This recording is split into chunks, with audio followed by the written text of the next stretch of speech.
దేవాతి దేవుని యొక్క సన్నిధిలో ఈరోజు విశ్వాసులు గమనించాల్సిన విషయం, చాలా ప్రాముఖ్యమైన విషయాల్లోకి మనం ఈరోజు వెళ్తున్నాం. ఎన్నోసార్లు ఈ యొక్క ప్రసంగాన్ని విన్నాము, కానీ ఈరోజు వస్తున్న యొక్క ప్రసంగం, ఈరోజు ఇస్తున్న వివరణ మరి ఎప్పుడు ఇవ్వలేదు. ఈరోజు నువ్వు వినబోతున్న యొక్క వాక్యాన్ని చాలా జాగ్రత్తగా గమనించాలి. మరి ఈ యొక్క లైవ్ కానీ గతంలో ఏంటది, వాక్యం చెబుతున్నాం, రికార్డింగ్ చేస్తున్నాం, లోడ్ చేస్తున్నాము, కానీ పెద్దగా అంత చర్య తీసుకోలేదు. నేను కానీ మన సంఘస్థులు కొంతమంది ఫోన్ చేసి ఆ ఫోన్లో వింటున్న ఆదివారం పూట రాలేను కొంతమంది ఆదివారం రోజున వింటున్న యొక్క వాక్యము లోడ్ చేస్తున్నాం, రికార్డింగ్ చేసి లైవ్లో పెట్టకుండా. అది వింటున్నారంట వాళ్ళు. ఒక ఇద్దరు ముగ్గురు ఫోన్ చేసినారు నాకు, అన్న ఈరోజు వాక్యం విన్నానా అని చెప్పని. చూస్తే వాళ్ళు నాకు కనబడలా. నువ్వు చర్చికి రాలేదు కదా అమ్మా అంటే, లేదన్నా మీరు ఆదివారం పూట వాక్యము లైవ్ ఏంటది రికార్డింగ్ చేసి లోడ్ చేస్తున్నారు కదా, అది మేము సోషల్ మీడియాలో వస్తుంది, నేను చూస్తున్నాను అని చెప్పాను. అదొక కొంతమంది అలా చెప్పారు. ఇంకా మనకు కొంతమంది ఈయన సంఘస్థులని ఇక్కడ వాక్యము వినిన తర్వాత మళ్ళీ ఇంటికి వెళ్ళి టీవీలోనో లేకపోతే వీళ్ళు పనిచేసే ఎక్కడో కొద్ది ఖాళీగా ఉన్నప్పుడు వాక్యం వింటా వస్తున్నారు. ఇక్కడ చాలా మంచిగా అనిపించింది. ఇక్కడ విన్న వాక్యాన్ని మళ్ళీ వింటున్నారని. ఇక్కడ ఆ వాక్యం విని ఏం చెబుతున్నారంటే, నాకు వివరణంగా చాలా అద్భుతంగా దేవుడు నాతో మాట్లాడుతున్నాడన్న వాక్యం ద్వారా అని కొంతమంది చెబుతూ, ఇదిగో నా జీవితం ఇలా మార్చుకున్నా, గతంలో నేను ఇలా ఉన్నాను, ఇదిగో ఈ వాక్యం ద్వారా ఇదిగో నా జీవితాన్ని ఇది మార్చుకున్నాను అని వివరంగా చెప్పడం జరుగుతుంది. నాకు చాలా మంచిగా అనిపించింది. ఇక్కడ ఈ రీతిగా చూసుకుంటే సంఘంలో దేవుడు అప్పగించిన బాధ్యతలను బట్టి కుటుంబ ప్రార్థనలో కానీ, లేదా సమాధి కార్యక్రమాల విషయంలో కానీ, లేదా బాప్టిజం ఇచ్చేటప్పుడు ఏంటది ఆ క్లాస్ విషయంలో కానీ, సంఘం నడిపిస్తున్న యొక్క విధానంలో కానీ, ఇక్కడ ఈడది వివాహం విషయంలో కానీ, లేకపోతే నిశ్చితార్థ విషయంలో కానీ, ఇట్టి పరిచర్లో ట్రైనింగ్ ఇస్తున్న సేవకుల విషయంలో కానీ, సేవకు సిద్ధపరుస్తున్న వాళ్ళ విషయంలో కానీ, ఇవన్నీ ఒక్కొక్క మెట్టుని సంఘము యొక్క వెడల దేవుని యొక్క ఉద్దేశం ఏంటది, ఇవన్నీ దేవుడు నేర్పిస్తున్నప్పుడు ఒక్కొక్క మెట్టుని దేవుడు తనను పనులు అప్పగించి ఆయన చిత్తానికి, ఆయనకి నామానికి మహిమార్థముగా నన్ను మార్చుకుంటూ, నన్ను ఆయన యొక్క కృపలోకి మార్చుకుంటూ, ఆయన రూపంలోకి మార్చుకుంటూ, ఆయన చిత్తంలో నడిపిస్తూ జరుగుతున్న యొక్క పరిస్థితి దేవుడు నా కంటికి చూపిస్తున్న యొక్క విధానం ఎన్నో చూస్తూ వస్తున్నాను. దేవుణ్ణి సేవ చేసే వాళ్ళైనా, పరిచయం చేసేవారైనా, సంఘంలో పెద్దలుగా ఉన్నవారైనా, లేకపోతే రక్షణ పొందిన ఏంటది విశ్వాసులైనా, నువ్వు తెలుసుకోవాల్సిన విషయం ఈరోజు చాలా ప్రాముఖ్యమైన విషయం ఏంటిదంటే, దేవుణ్ణి మొక్కుతున్నాం, ప్రేమిస్తున్నాం, బాగానే ఉంది. కానీ సాతానుగాడు వాడికి సంబంధించిన కొంతమందిని సేవకులు లేవనెత్తున్నాడు. వాడికి సంబంధించిన కొంతమంది సంఘ పెద్దలు లేపుకుంటున్నాడు. పరిచయం చేసేవారిని కానీ, విశ్వాసులను కానీ, ఇట్లా విశ్వాసం చూసినా, పరిచర్య వారిని చేసేవారిని చూసినా, సంఘంలో సేవ చేస్తున్న వారిని చూసినా, సంఘ పెద్దలను చూసినా, ఏ రీతిగా మనము ఇది వాక్యాన్ని బట్టి సంఘము దేవుడు నడిపిస్తూ, ఆ సంఘములకి దేవుడు కొన్ని నియమాలు వాక్యం ద్వారా నడిపిస్తూ, ఆ సంఘాన్ని కట్టుబాటులోకి ఆయన చేతులకు తీసుకుని దేవుడే ఆ సంఘానికి అధ్యక్షుడే నడిపిస్తున్న సమయంలో అక్కడ ఉన్న వ్యక్తులు వారికి అనుకూలంగా, లేకపోతే వారికి ఇష్టానుసారంగా, వారికి తోచినట్టుగా వారు ఎవరినో ఏంటది మెప్పించడానికి ఈ ప్రయత్నాలు చేస్తూ వస్తున్నారు. ఇక్కడ ఏంటిది ఈ ప్రయత్నం అనే విషయంలో మనము ఈరోజు వాక్యంలోకి వెళ్దాం. దేవుని చిత్తం ఏంటది, దేవుని చిత్తానికి వ్యతిరేకమైనది ఏంటది, దేవుడి చేతిలో ఉండి దేవుణ్ణి ఆనందింపజేస్తున్నామా, దేవుని అడ్డం పెట్టుకొని, లేకపోతే మనకు తోచినట్టుగా, మనకు నచ్చినట్టుగా కొంతమంది జీవితంలో ఉద్రేకతో పనిచేస్తారు. లేకపోతే భ్రమపరిచే ఆత్మ అంటే వేరే వాళ్ళని చూసి భ్రమలోకి వెళ్ళి అలా చేయటం. లేకపోతే వారికి నచ్చినట్టుగా చేయటం, లేదా దేవుని సంఘాన్ని కానీ, లేకపోతే దేవుని ప్రజలు కానీ, లేకపోతే ఆ సంఘము కాపరిని వారి స్వాధీనముకు తీసుకొని వారి ఇష్టం నడిపించే ప్రయత్నాలు ఎన్నో మనం చూస్తూ ఉన్నాం. ఇక్కడ నువ్వు దేవుని మాట విన్నావా లేదన్న విషయం ఇక్కడ నువ్వు నేర్చుకోవాల్సిన విషయం.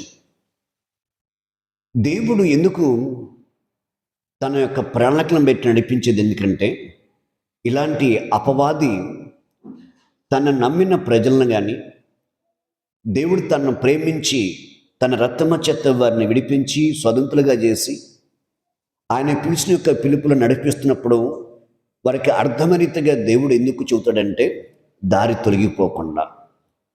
ఈ పరిశుద్ధ గ్రంథం లేకపోతే, ఈ లేఖనం ఇడది మనకు లేకపోతే నీకు నచ్చినట్టుగా నాకు నచ్చినట్టు బ్రతకచ్చు మనకు. అందుకే నీకు నచ్చినట్టుగా నాకు నచ్చిన నడవకుండా ఉండటానికే దేవుడు పరిశుద్ధ లేఖనాల ద్వారా మనల్ని ఆయన సంఘం యొక్క క్రమంలో లేదా ఆయన ఆలోచన క్రమంలో మనం నడిపిస్తూ ఉండాలి. ఆయన ఆలోచన ఏదైతే ఉందో ఆ ప్రకారం నడుస్తున్నప్పుడు నేను దేవుని చేతిలో ఉన్నాను అని నీ మనసాక్షి నీకు ఒక మంచి నిర్ధారణ తెలుపు. నువ్వు దేవుల్లో ఉన్నావు, దేవుని చిత్తముసరంగా ఉన్నామని నిన్ను బలపరుస్తుంటుంది, నిన్ను ఎంతగానో ముందుకు తీసుకెళ్తుంటుంది. ఇంక నువ్వు ధైర్యంగా ఉండటానికి వీలవుతుంది. ఇక్కడ కానీ దేవుని యొక్క వాక్యానుసారంగా లేనప్పుడు, ఆ వాక్యం సంఘానికి ఏంటిది క్రమశిక్షణ లేనప్పుడు ఏమిటంటే నీ మనస్సాక్షి నీ పైన నిందమవుతుంటుంది. ఇక్కడ వాక్యం ద్వారానే నిందమవుతుంటుంది. ఈరోజు నువ్వు దేవుణ్ణి దగ్గరగా నువ్వు బ్రతకాల్సిన నువ్వు నీకు తెలుసు ఇలా కరెక్ట్ అని. దేవుని వాక్యానుసారం నడుస్తుంది, ఇది నిజం. దేవుని వాక్యాన్ని పక్కగా పెట్టి నడుస్తే ఇది అబద్ధమని నీకు తెలుసు కదా, ఎందుకు ఈ తప్పు చేసినావు అని నీ మనస్సాక్షి నీతో వాక్యం ద్వారా మాట్లాడుతుంటే నీకు నువ్వే తలదించుకునే పరిస్థితికి వస్తుంది. ఇంకా తలదించుకునే వ్యక్తి తన తప్పును తను ఒప్పుకొని సరి చేసుకొని దేవుడితో సమాధానం పడేంత వరకు తన హృదయంలో అనేక రకాలుగా చింతలను, అనేక రకాల కలవరమును, అశాంతిని, ఆందోళన, నిరాశ, నిస్పృహలోకి వెళ్ళిపోయి ఎంతోమంది అపవాది చేతుల్లో బందీలై ఉన్నారు. ఈరోజు మనం చూస్తున్న విషయం చూసుకుంటే కానీ దేవుని సేవకులు ఎవరు? దేవుని సంఘం ఎలా ఉంటుంది? అసలు దేవుని సేవకులకు ఎవరు, ఎలా ఉంటారు వాళ్ళు? వారి యొక్క విధానం ఏంటది? సంఘం యొక్క విధానం ఏంటది అని ఈరోజు వినబోతున్నాం. మనం ఆల్రెడీ ఒక రోజున వేకుజాముని 5 ప్రార్థనలో కొన్ని మాటలు మీకు వివరిస్తూ వచ్చాను. దేవుడి చిత్తమైతే ఈ యొక్క సేవకుల గురించి ఎవరిన పూర్తి అయ్యేంతవరకు ఈ వాక్యాన్ని మీకు సబ్జెక్ట్ అందిస్తూనే వస్తాను. ఈరోజు ఎంతవరకు అందించాలో అంతవరకు అందించి నెక్స్ట్ ఆదివారము మళ్ళీ ఇదే సబ్జెక్ట్ తీసుకొని పూర్తి కాకపోతే అందించే ప్రయత్నం చేస్తాను. మత్తయి సువార్తలో 7వ అధ్యాయం 13వ వచనం కాంచి 27వ వచనం వరకు మనం ఈ లేఖనాన్ని మనము చదువుదాం. విరుకు ద్వారమున ప్రవేశించండి, నాశనకు పోవు ద్వారమును ఎడలపను, ఆ దారి విశాలమై ఉన్నది, దాని ద్వారా ప్రవేశించేవారు అనేకులను, జీవముకు పోవు ద్వారమును విరుకును, ఆ దారి సంకుష్టమై ఉన్నది, దాన్ని కనుగొన్న వారు కొందరే.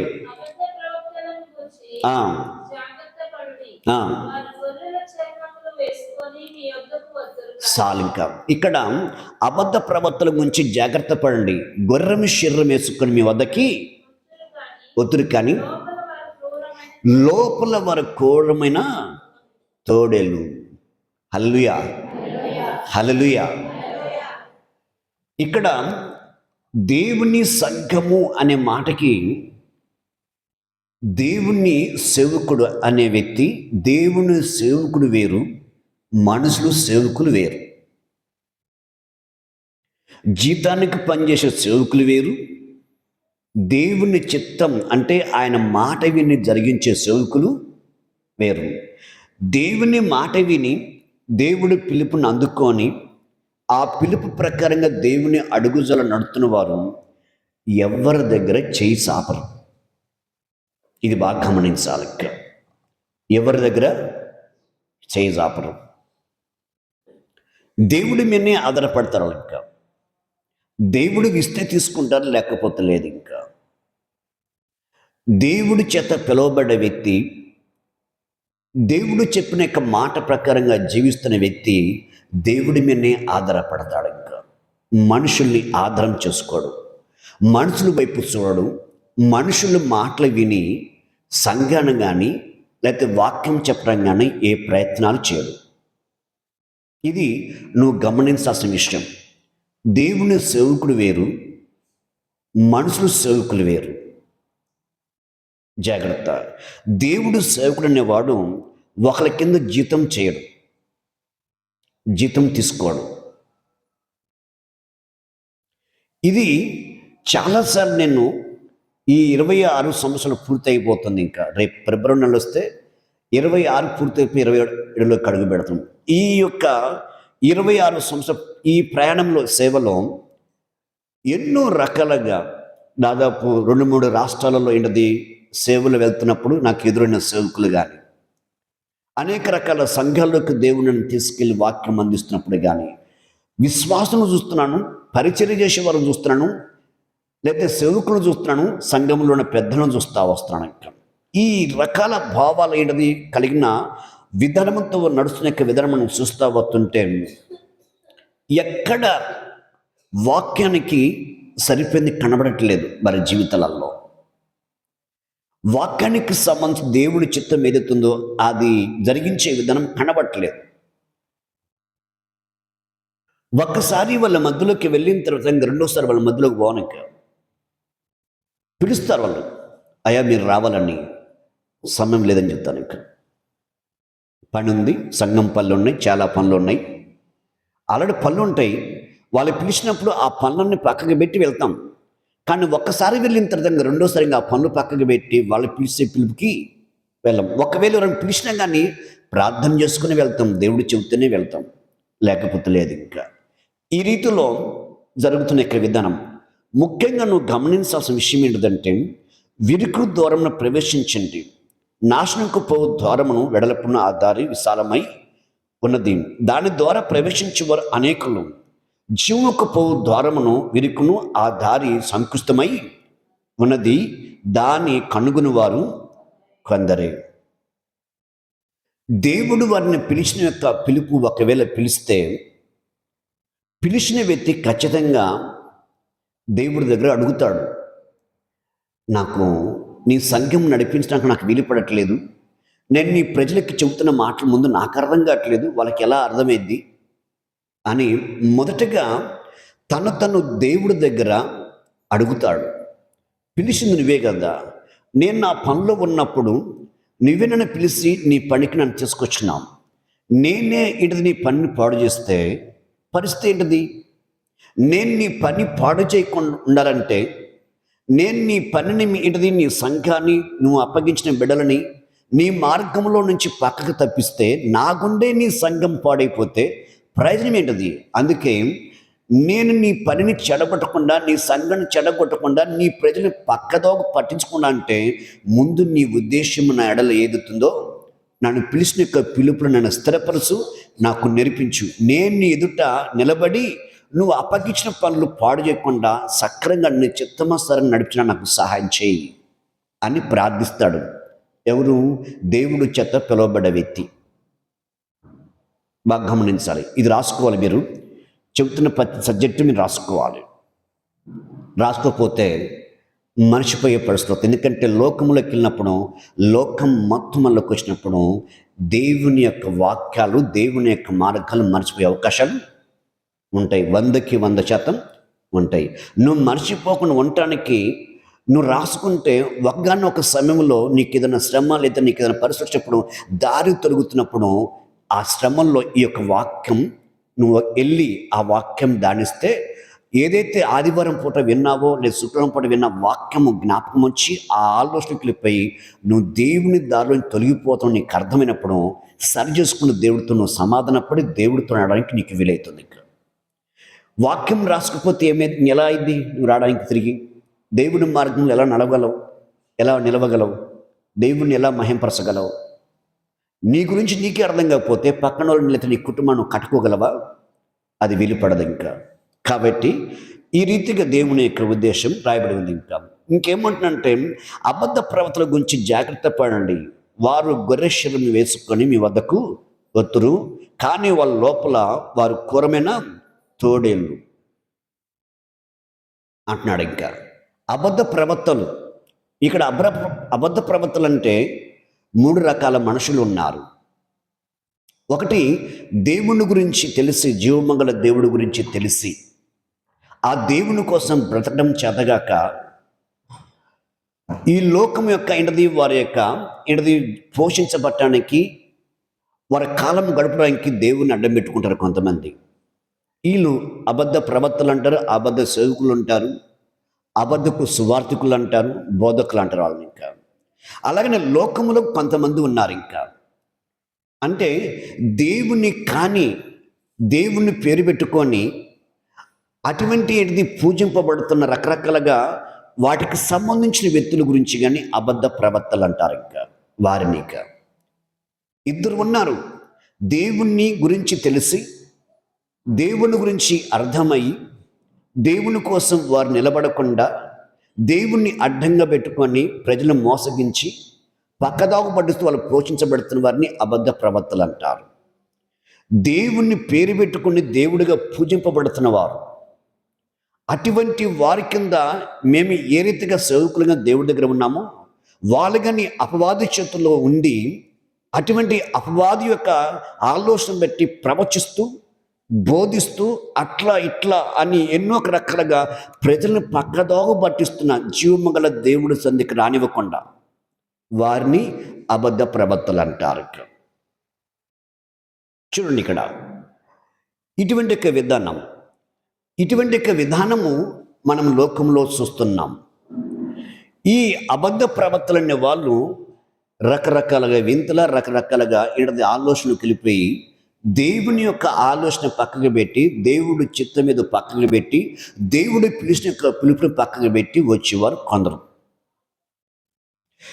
కొంతమంది దేవుడు పిలవడు వాళ్ళని, కొంతమంది అని దేవుడు పిలవడు కానీ మనం సేవ చేయాలి అని ఇటువంటి ఒక ఆలోచన. ఈ సేవ ఏంటిది? దేవుడు పిలవలేదు, సేవ చేయాలి. ఎవరి కోసం సేవ చేయాలి? తన కోసమా? లేకపోతే ఎవరినో మెప్పించడానిక? లేకపోతే ఎవరినో నమ్మించడానిక? లేకపోతే ఆ వర్గాన్ని పక్కకు బానీయకుండా వేరే దేవుడి చేతిలో బానీయకుండా, లేకపోతే వేరే మనుషుల చేతిలో బానీయకుండా కాపాడటమా? బాగా గమనించాలి. ఇక్కడ కొంతమంది ఉంటారు. కొంతమంది కులంలోంచి పక్కకు పోనీయకుండా దేవుని పేరు చెప్పి నడిపిస్తుంటారు. కొంతమంది బతకం చేతగాక అంటారు కదా, బయట ఇంటికి ఒక చాత్రం ఉండదు. ఏమి చేతగానే వ్యక్తి అంట బడి పంతులైనంట. అట్లుండదు ఈ పరిస్థితి. కొంతమంది ఈ రీతిలో ఉంటారు. ఈ రీతిలో చూస్తే రకరకాల వింతలు కనబడుతుంటారు బోధకులు, లేకపోతే పాస్టర్స్, లేకపోతే సువార్థికులు. ఈ మధ్య ఒక అతను వచ్చాడు మన దగ్గరికి. అయ్యా, నేను మాచర్లో సేవ చేస్తున్నాను అని చెప్పి వచ్చినాడు. ఆల్రెడీ గతంలో ఒకసారి వచ్చాడు. వచ్చి కాసేపు కూర్చొని, అయ్యా ఇక్కడ ఎప్పుడు ప్రార్థన నడుస్తాయి అన్నాడు. ఇక్కడ శుక్రవారము, మంగళవారము, ఆదివారం నడుస్తాయి ప్రార్థన చెప్పిన. అట్లన్నా సరే మంచిది అని ప్రార్థన చేసుకొని ఉన్నాడు. సరే వచ్చిన అన్నం భోజనం టైం కోసం భోజనం పెట్టించడం అయిపోయింది. కానుక పెట్టి పంపించేసాను. ఆయన వెళ్తా అండి, నేను ఒక ఆదివారం వస్తా అండి, మంచిగా చూద్దామని చెప్పి. తిరిగి ఆదివారం రాలేదు కానీ ఇప్పుడు మధ్యలో వచ్చిన ఒకసారి. ఆ రోజు ఆన్లైన్ ప్రార్థన నడుస్తా ఉంది. మంచిగా వాక్యం విన్నాడు. ఆ రోజు చాలామంది సంఘంలో ఉన్నారు, రోగులుగా ఉన్నారు. కొంతమంది వాళ్ళు దేవుడి సన్నిధిలో ప్రార్థన చేసుకోవడానికి నైట్ దేవుడి మందిరంలో ఉన్నారన్నమాట, ప్రార్థన చేసుకుంటారు. వాళ్ళు కానీ ఇతను చూసినారు. మేము కానీ తన గురించి అర్థం చేసుకొని ఉన్నాం, జాగ్రత్తగా ఉన్నాం. ఆల్రెడీ ఇక్కడ ఎవరైతే మందిరం నైట్ ఉంటారో వాళ్ళు చూద్దాం, జాగ్రత్త, చాలామంది ఆడపిల్లలు ఉన్నారు, మరి ఇదంతా సిస్టమ్ అంతా ఉంది, వచ్చిన వ్యక్తి దేవుడి సేవకుడో లేదో తెలియదు, జాగ్రత్త అని చెప్తాం. మేము ఆల్రెడీ చెబుతాం. కానీ కొంతమంది ఇటువంటి ఆలోచన పెట్టరు, కానీ వాళ్ళు వచ్చిన ఆలోచన వేరే ఉండదు. ఆ నైటు ప్రార్థనలో ఉన్నాడు, తిరిగి తను పండుకున్నాడు, తిరిగి ఉదయం లేస్తాడు. ఇక్కడ ఎవరైతే ఉన్నారో అతను గమనించినారు. ఇంకా వాళ్ళ ఇంటికి వెళ్ళిపోయినారు. ఉదయకాలంలో కాలంలో వాళ్ళు ఈ రోగులు అయితే ఎవరైతే మందిలో ఉన్నారో వాళ్ళ ఇంటికి వెళ్ళిపోయినారు. ఇంకా వెనకమాల ఇతను వెళ్ళి, అమ్మా నేను సేవకుని, మరి నేను సేవ నిమిత్తంగా వచ్చినాను, ఈ మాచలు చెప్పినప్పుడు వీళ్ళు విన్నారు. అతను చెప్పేటప్పుడు నాతో చెప్పేటప్పుడు వీళ్ళు ఉన్నారు, విన్నారు. కానీ ఈ వెనకమాలి వెళ్ళి మళ్ళీ ఇంకొకరు చెప్పినాడు. ఇంకా ఏమంటే ఆ మనిషి ఎవరైతే చూసినారో, ఎవరైతే విన్నారో, ఈయన దేవుడి మందిలో ఉన్న వ్యక్తి కదా, రాత్రి వచ్చిన వ్యక్తి కదా మన చర్చిలోకి, వెనకమాల ఏంటి తెలుసుకుని కరెక్ట్గా మా ఇంటికి వచ్చినాడు ఇతను, ఈయనకి ఎవరు చెప్పారో ఏం కథ అని అనుకున్నారు. అంతలోకి ఈయన మార్చాలని చెప్పింది కదా ఈయన, ఇప్పుడు ఇది మళ్ళీ ఇంకో పేరు చెబుతున్నాడని చెప్పేసి అని, అమ్మ చిన్న ప్రార్థన చేస్తాడు, ప్రార్థన చేస్తున్నాడు. కానుక పెట్టమ్మా అని చెప్పాను. ప్రార్థన చేసి కానుక పెట్టమన్నాడు.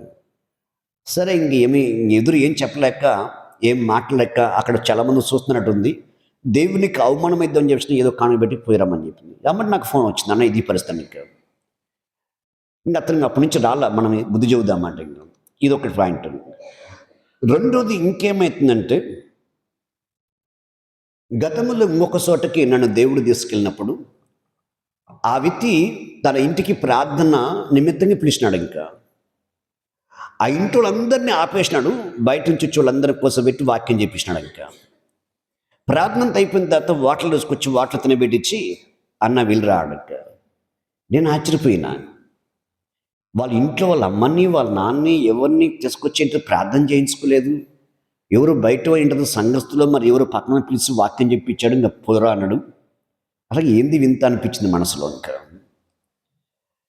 మళ్ళీ కొన్ని రోజులు దాటిన తర్వాత అతను మన దగ్గరికి వచ్చినాడు. ఇంకా నేను అతను అడిగినాను, ఏమయ్యా మరి ఇలా జరిగింది కదా, అసలు ఏంటిది ప్రాబ్లం అని చెప్పి అడిగినా. ఇంకా అప్పుడు తను చెబుతున్నాడు, ఇంకా నాకు 6 చెల్లెళ్ళు, తిరిగి నేను పెళ్లి చేసుకున్నా, నా భార్య కానీ 3వ నెల 4వ నెల గర్భంతో ఉంది. నేను ఒక చర్చికి పాస్టర్ గారి దగ్గర ఉన్నాను. నేను ఆయన గురించి చాలామంది చెప్పినారు నాకు, కానీ నన్ను దేవుడితో పిలవలేదు సేవకి. ఆయన పరిచయం చేపిస్తూ అంతా చేపిస్తూ నా భార్యతో సంబంధం పెట్టుకున్నాడు ఆయన. ఇంకా అదే కాదు, లాస్ట్ ఫైనల్ ఏం జరిగిందంటే, నా భార్య వాళ్ళిద్దరు ఒకటే నన్ను బయటకు నెట్టేసినారు. ఇంకా బయట నెట్టేయటమే కాదు, నీకు నాకు సంబంధం లేదని చెప్పని నా భార్య నా ద్వారా వచ్చిన గర్భం తీపిచ్చేసేసినాం అక్కడ. అందుకే నేను ఇంటికి తీసుకెళ్ళదయ్యా అని చెప్పాడు. రైట్, నా సేవ ఆరంభంలో జరిగిన చరిత్ర దిక్క ఇది, నేను మొట్టమొదటిగా విన్న చరిత్ర దిక్క. అప్పుడు నేను గమనిస్తా వస్తున్నాను. ఇంకా అదే కాదు, ఎన్నో పరిస్థితులు నా ముందు నడుస్తున్నాయి, నా చుట్టూ ఉన్నాయి, నా దగ్గర కానీ కొన్ని ఉన్నాయి ఆ పరిస్థితులని. ఇంకా ఇతను ఎప్పుడైతే చెప్పినాడో, ఈ చెప్పిన యొక్క విధానం పెట్టి, బైబిల్ యొక్క విధానం పెట్టి నేను ఎన్నో విధాలుగా వాక్యం దానిస్తూ వస్తూ నేను దేవుణ్ణి అడుగుతున్నా. బైబిల్ గురించి పెద్దగా నాకు తెలియదు, సేవకు వచ్చిన కొత్తలో చదవటం పెద్దగా అర్థం కావట్లేదు. దేవుణ్ణి అడిగిన ఆల్రెడీ పరిస్థితి అంతా నా ముందు ఇలా ఉంది, మరి నాకు ఇది అర్థం కావట్లేదు. నేను నీ ఎదుటి నిలబడటానికి, నువ్వు నాకు అప్పగించిన పనులు జరిగించడానికి ముందు నేను నిలబడాలి. నీ గురించి నాకు తెలియాలి, నీ గురించి తెలిస్తే నేను నిలబడడానికి నాకు వీలవుతుంది. సహాయం చేయమని అట్లా చాలా రోజులు ఉండి ప్రార్థన చేస్తాను. ఇటువంటి యొక్క పరిస్థితులు ఉన్నప్పుడు దేవుడు నన్ను నమ్మి అప్పగించింది కదా పనులు, పరలోకం పనులు అప్పగించు, మనసును అప్పగించండు. ఇది నా గుండా పాడు కాకూడదని 100 రోజులు ఉపవాసం ఉండి ప్రార్థన ఆరంభించాను. ఇంకా హల్లెలూయా. 100 రోజులు ఉపవాసం ఉండటం కారణం ఏంటంటే, ముందు నేను దేవుణ్ణి సొత్తుగా ఉండాలి, ఆయన సొత్తుగా మారాలి, వాక్యానికి సరిగ్గా జీవించాలి. దేవుడు నాకు అప్పగించిన పనులను, అప్పగించిన మనుషులని దేవుడు తన దగ్గర పిలిచిన వారిని సాతాను చేతులకు పోకుండా కాపాడాలి. అందు నిమిత్తమే నేను 100 రోజులు ఫాస్టింగ్ ఉన్నాను. ఇంకా ఎందుకంటే దేవుడు సేవకు పిలిచినాడు, సంఘం అప్పగించేసిన లెక్క. నాకు ఎంతో లేట్ లేదు. చాలామంది పిలుస్తాడు దేవుడు, కానీ సంఘాన్ని ఎమ్మటి అప్పగించాడు. దేవుడు నన్ను పిలవటం అయిపోయింది, సంఘము అప్పగించడము జరిగిపోయింది. ఎంతో టైం పట్ల, 1-2 నెలలు టైం పట్టింది నాకు. ఇంకా ఈ రీతిలో నేను కాపరి దగ్గర ఉండి నేర్చుకోవడానికి సమయం దొరకలా. అయినా కానీ ఎక్కడైతే బాప్తిస్తున్నానో, ఎక్కడైతే ఇది సంఘంలో నేను దేవుడు నన్ను రక్షించాడో ఆ సంఘానికి నమ్మకం ఉండటం ప్రయత్నం చేసినాను. ఇంకా నమ్మకం ఉండటం ప్రయత్నం చేసిన. జాగ్రత్త గమనించాలి. ఇంకా ఎక్కడ బాప్తిసం తీసుకున్నావో, ఏ సేవకుడి చేతికి, ఏ మందిరానికి, లేకపోతే ఏ సంఘానికి దేవుడు నిన్ను అప్పగిస్తున్నాడో నువ్వు అక్కడ ఉండటం నేర్చుకోవాలి. అది విశ్వాసైనా, పరిచయం చేసేవారైనా, సేవ చేసేవారైనా, సంఘములో పెద్దలైనా సరే, ఇంకా నువ్వు మొదటగా నేర్చుకోవాల్సిన పని ఇదే. ఇంకా సేవకుడు లేకపోతే విశ్వాసి లేకపోతే పరిచయం చేసే వ్యక్తి లేకపోతే ఇది సేవకులు అంటే చిన్నపడుతున్న సేవకులు లేకపోతే సంఘ పెద్దలు, ఈ యొక్క విధానము కారణము ముందు నీకు స్టాండర్డ్ కావాలి. దేవుడు నిన్ను అప్పగించిన సంఘములో మొదటగా నువ్వు అక్కడ ఉన్నావా అది తెలుసుకోవాలి. ఇంకా దేవుడిని అప్పగించిన చోట అంటే ఏ సంఘానికైతే, ఏ కాపరికైతే దేవుడిని అప్పగించినాడో అక్కడ రక్షణ పొందినం కాబట్టి ఆ సంఘానికి, ఆ కాపరికి నువ్వు నమ్మకంగా ఉండాలి. దీంట్లో కానీ ఇంకొక తిరకాసు ఉంది. వాళ్ళ కుటుంబీకులు దేవుణ్ణి నమ్ముతారు.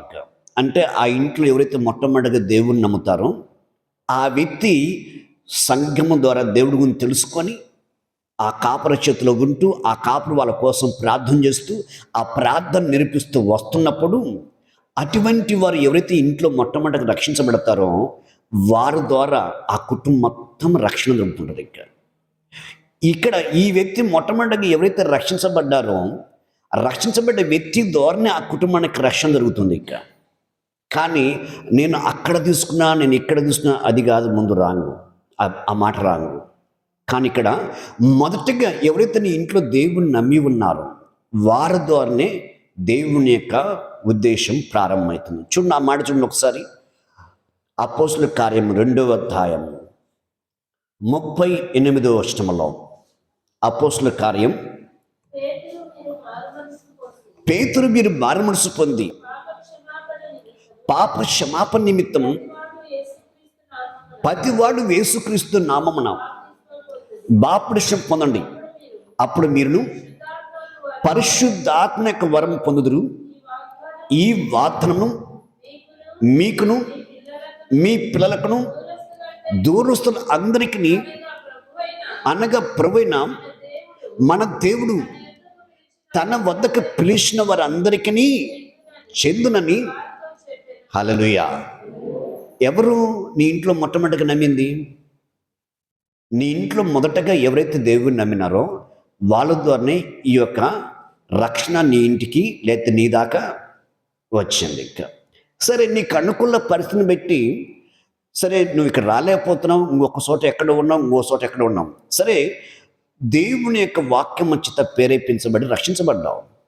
కారణం, ఆ రక్షణ రావడానికి కారణం మొదటగా నీ ఇంట్లో ఎవరైతే రక్షించబడ్డారో వారి యొక్క ప్రార్థన, వారి వెనక సంఘ ప్రార్థన, సంఘము వెనక కాపరి యొక్క ప్రార్థన ఉంటుంది. హల్లెలూయా. నిజమేనా? నేను చెప్పింది వాస్తవమే లేదా అబద్ధమా? నిజమని చేయబెట్టండి, అబద్ధమని చేకింది తీసుకోరు. ఇక్కడ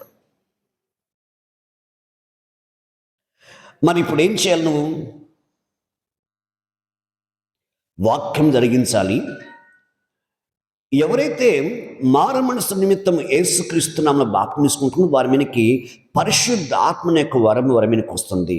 వారి ద్వారా వారి పిల్లలకి, వాళ్ళకి చెందిన వారికి దూరస్తులందరికీ అది చెందును అని రాయబడింది. ఇది దేవుని యొక్క ప్రణాళిక, ఇది దేవుని చిత్తం.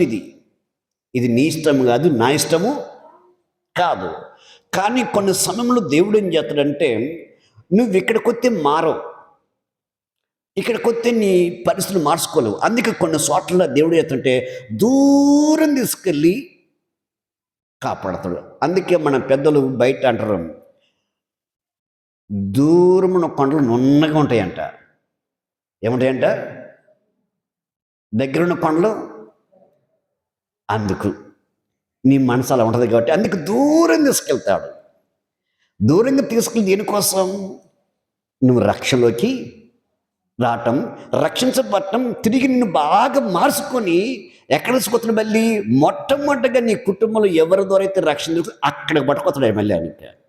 అప్పుడు ఏమైంది, ఏమర్థమైంది?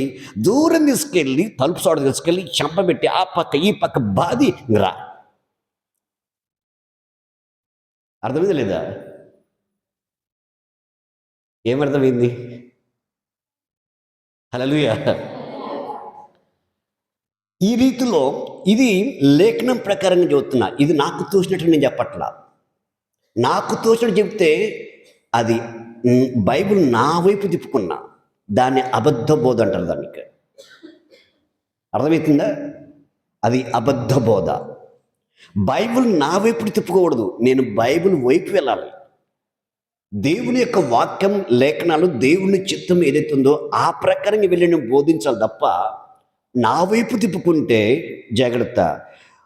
దేవుని సేవకులు వాక్యం చెబుతున్నారు, అబద్ధ బోధకులు వాక్యం చెబుతున్నారు. ఇప్పుడు ఏది కరెక్టు? అలాగనే యేసుప్రభు వాక్యం చెబుతున్నాడు, అపవాదిగానే యేసుప్రభుకు వాక్యం చెప్పింది. ఇప్పుడు ఏది కరెక్ట్ అంటావు? యేసుప్రభు 40 దినాల ఉపవాసం ఉన్నప్పుడు యేసుప్రభుని అరణ్యముకు తోడుకొని పోయింది. అలాగని ఇడిది శిఖరం నిలబెట్టింది, ఒక పర్వతం నిలబెట్టి లోకమంతా చూపించి లాస్ట్కి నాకు నువ్వు మొక్కితే ఈ లోకం ఇడిది మహిమ నీకు ఇస్తా ఉంది. అదిగాని వాక్యం చెప్పింది, యేసుప్రభు వాక్యం చెప్పాను. వాక్యం జరిగించేవాడు దేవుని కుమారుడు. వాక్యం చెప్పి జరిగించకపోతే అపవాదికి సంబంధించిన వాడు. అది విశ్వాసైనా, సేవకుడైనా, పరిచయం చేసేవారైనా, సంఘ పెద్దలైనా జాగ్రత్తగా గమనించాలి. ఇంకా హల్లెలూయా. మనం ఏం చదువుకుంటున్నాం? అబద్ధ ప్రవక్త గురించి జాగ్రత్త పడండి, వారి గొర్రె శరీరం వేసుకొని మీ వద్దకి వస్తారు అనే సారవంశం మనం వింటున్నాం. కానీ ఇక్కడ అదే సర్వంశం చూస్తే ఇక్కడ ఏం చెబుతుంది? బైబిల్ ఏం చెబుతుంది? ఇరుకు ద్వారం ప్రవేశించండి, నాశనంకు పో ద్వారం వెడల్పున ఆ దారి విశాలమై ఉన్నది, దాని ద్వారా ప్రవేశించేవారు అనేకులంట. విశాల మార్గంలో ప్రవేశించేవారు అనేకులు.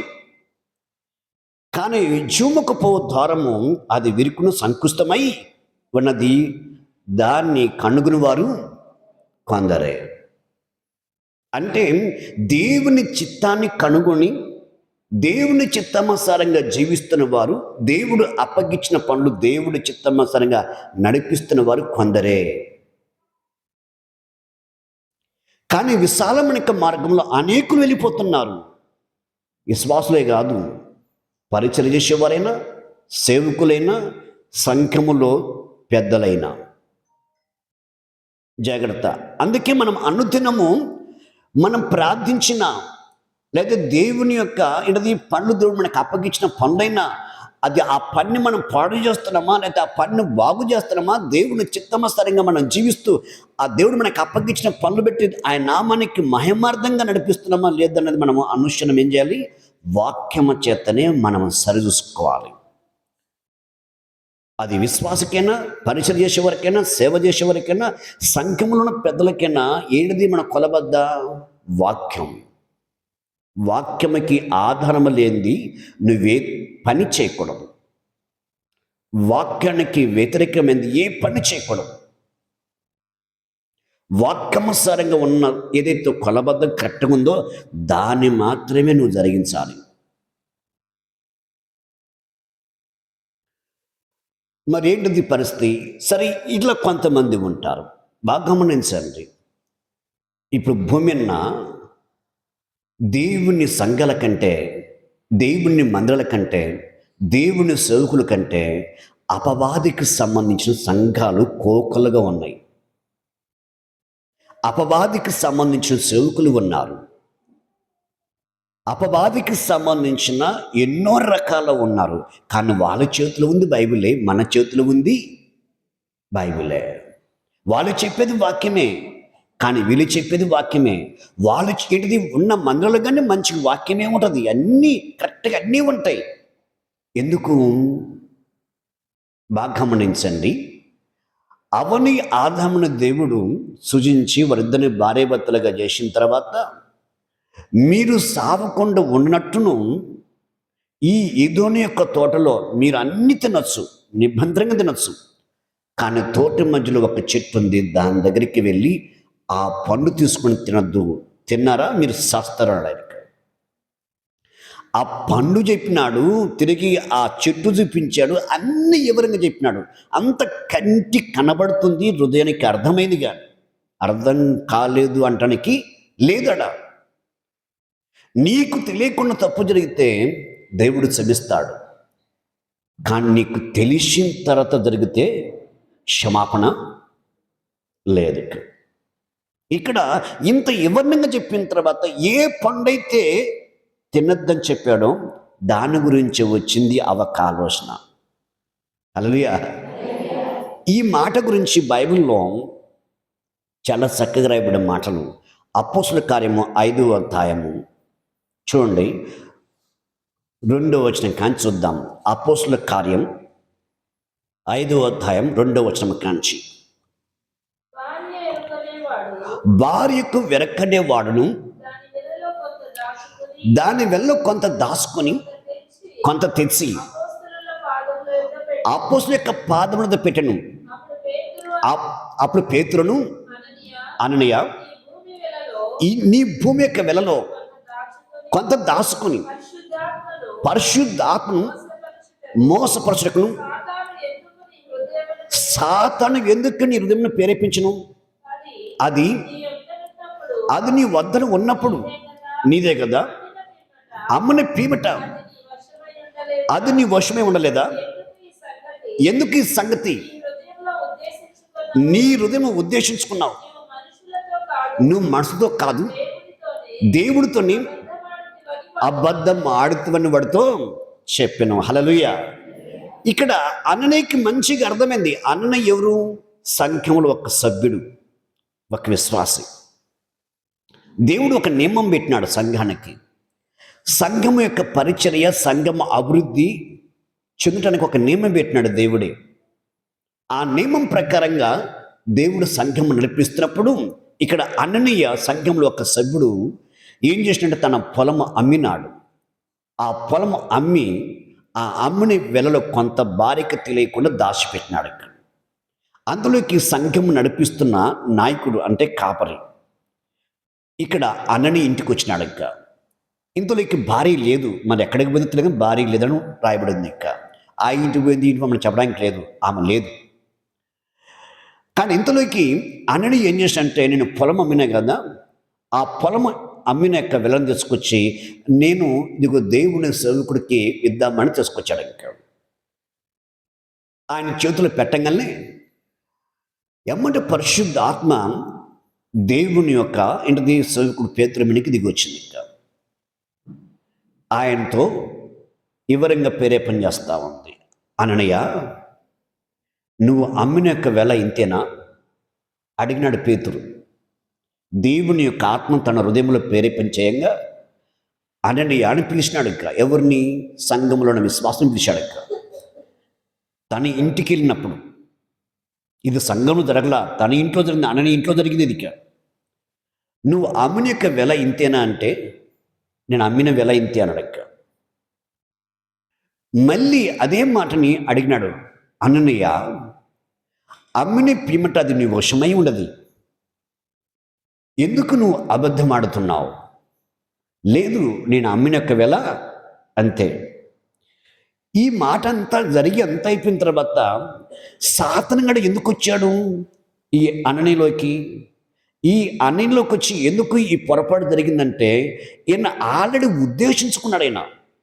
ఈయన ఆల్రెడీ ఉద్దేశం కలిగి ఉన్నాడు. అందుకే సాతానుకి సోడు దొరికింది. హల్లెలూయా. బాగా గమనించండి. అలాగనే ఏమైందంటే ఈ అవగాహన దేవుడు పోవద్దని చెప్పిన చెట్టు దగ్గరికి పోవాలని అనిపించింది. అందుకే సాతాను పిలిచింది. ఆమె కలిగింది ఆలోచన, పిలిచింది. అవ్వ బాగున్నావా? నీకు బాగున్నాను, మంచిగా ఉన్నాను, నా భర్త గాను బాగున్నాడు, మాకు కానీ చాలా మంచిగా అద్భుతంగా ఉంది అంటే, సరే అంతా బాగుంది కానీ ఈ పండు తినచ్చు కదా అని చెప్పని అడిగే ముందు ఈ పండు తినద్దని ఎవరైనా చెప్పినారంటే అవును, దేవుడు తినద్దని చెప్పినాడు, తింటే మేము చచ్చిపోతామని చెప్పినాడు అని ఈ ప్రకారంగా అవలోంచి ఆ మర్మం లాగి తిరిగి ఎవరంగా తెలుసుకొని నువ్వు సావని సావవు. నువ్వు ఆ పండు తిని తినమున నువ్వు తిన్న మరుక్షణమే నువ్వు దేవత వల్లే ఉంటావాడు. దేనివల్లే?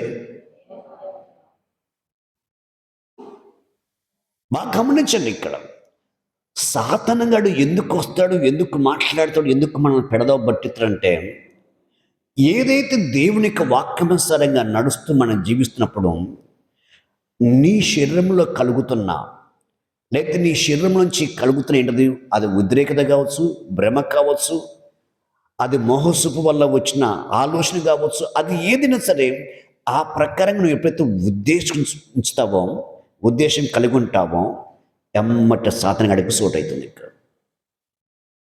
నా పని నీ వెనకమాలుండి వాడు నడిపిస్తాడు. ఇంకా మరి ఈ రీతిగా అనని పరిస్థితి ఏం జరిగింది? నువ్వు దేవుని తినే అబద్ధం ఆడితే మనసుతో కదని చెప్పేసి ఆ మనుషుని ఎప్పుడైతే పేతురు అన్నాడో అననీయ చనిపోయినాడు. ఇంకా ఆయన మాటని ఏకేపించి తన భార్య మాట్లాడటం తన మీద కానీ మరణం వచ్చింది. కానీ ఈ అనని చేసిన పని భార్యకి తెలియదు. మాట ఏకేపించడం వలన, ఆ మాటను తీసుకున్న సపోర్ట్ ఇవ్వటం వలన, ఆ మాటను తీసుకుని లేదు లేదు మీ అమ్మిన వెల అంతే అని చెప్పటం వలన ఆమెగాన మరణము సంభవించింది. హల్లెలూయా, హల్లెలూయా. బాగా గమనించండి, ఈరోజు సాతాను గురించి మాట్లాడుతాను, సాతానుకు సంబంధించిన సేవకుల గురించి మాట్లాడుతున్నాను, విశ్వాసం గురించి మాట్లాడుతున్నాను. కానీ ఈ మాటలు వినకుండా అపవాదం వచ్చి నీకు హాయిగా నిద్రస్తాడు. ఇప్పుడు ఆ నిద్ర వస్తుంది, జాగ్రత్త. ఎందుకంటే నువ్వు వింటే బాగుపడతావు కదా. నువ్వు వింటే ఏంటిది, సాతాను మాట వినకుండా దేవుడి చేతిలో పోతానే. అక్క రాత్రి ఎంత ప్రయాసపడ్డావు, ఎక్కడ టీవీ కాడ కూర్చున్నావు అన్నా, అసలు రాత్రి ఎంత ప్రయాసపడ్డావు, ఫోన్ కాడ కూర్చున్నాడు. ఆడ ఎర్రదీసింది ఏం లేదు, తన వల్ల కుటుంబానికి మేలు లేదు, తనకు మేలు లేదు. కానీ ఇటువంటి యొక్క పరిస్థితి జరగటం వలన ఏం జరుగుతుందంటే ఆటోమేటిక్గా వాడిని ఇలాంటి మాట చెప్పి, మాయ చెప్పి అవన మోసం ఇచ్చినట్టుగా ఆ రోజు వేదంతో జరిగిన మోసం ఈరోజు నీకని జరుగుతుంది. కానీ ఇటువంటి యొక్క పరిస్థితిని వెళ్ళకూడదని దేవుని యొక్క ప్రణాళిక. అందుకే విశాలం యొక్క మార్గంలో అనేకులు ప్రవేశిస్తున్నారు. నువ్వు విశాలం యొక్క మార్గంలోకి వెళ్ళకూడదని, విరుకు ద్వారంలోకి నువ్వు ప్రవేశించాలని, ఆ విరుకు ద్వారంలో ఉన్న జీవ మార్గం నువ్వు కనుగొనవాలని దేవుడు ఇదిగో ఈ వాక్యము ద్వారా దేవుడిని దర్శిస్తున్నాడు. ఆలోచించండి. ఇక్కడ చెప్పే కదా ఒక పాస్టర్ ఇలా చెప్పాడని.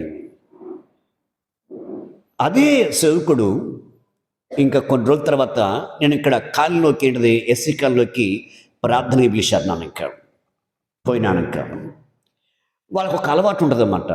ఎందుకంటే మొక్కమాటం కోసం ఆయన ఏమనుకుంటాడు, ఈయన ఏమనుకుంటాడు, అలా ఆయన ఏమనుకుంటాడు, వాళ్ళ ఆయన అనుకుంటాడని ఈ మొక్కమాటం చేత చాలామందిని పిలుస్తారన్నమాట. అందులో నన్ను పిలిచారు. ఇక్కడ ఈ మొక్కమాటంలో నేను పోయి నిలబడ్డాక ఇంకా ఎవరికి ఎక్కువ చెప్పినా కష్టమే, తక్కువ చెప్పినా కష్టమే, గట్టికి చెప్పినా కష్టమే, లూగు చెప్పినా కష్టమే, పాట 2 పాటలు కష్టపడి కష్టమే, ఒక పాట దీర్ఘం కొద్దిగా మెలక తిప్పిన తిప్పుతుందమ్మా మెలకలేమా అంటాం కష్టమే.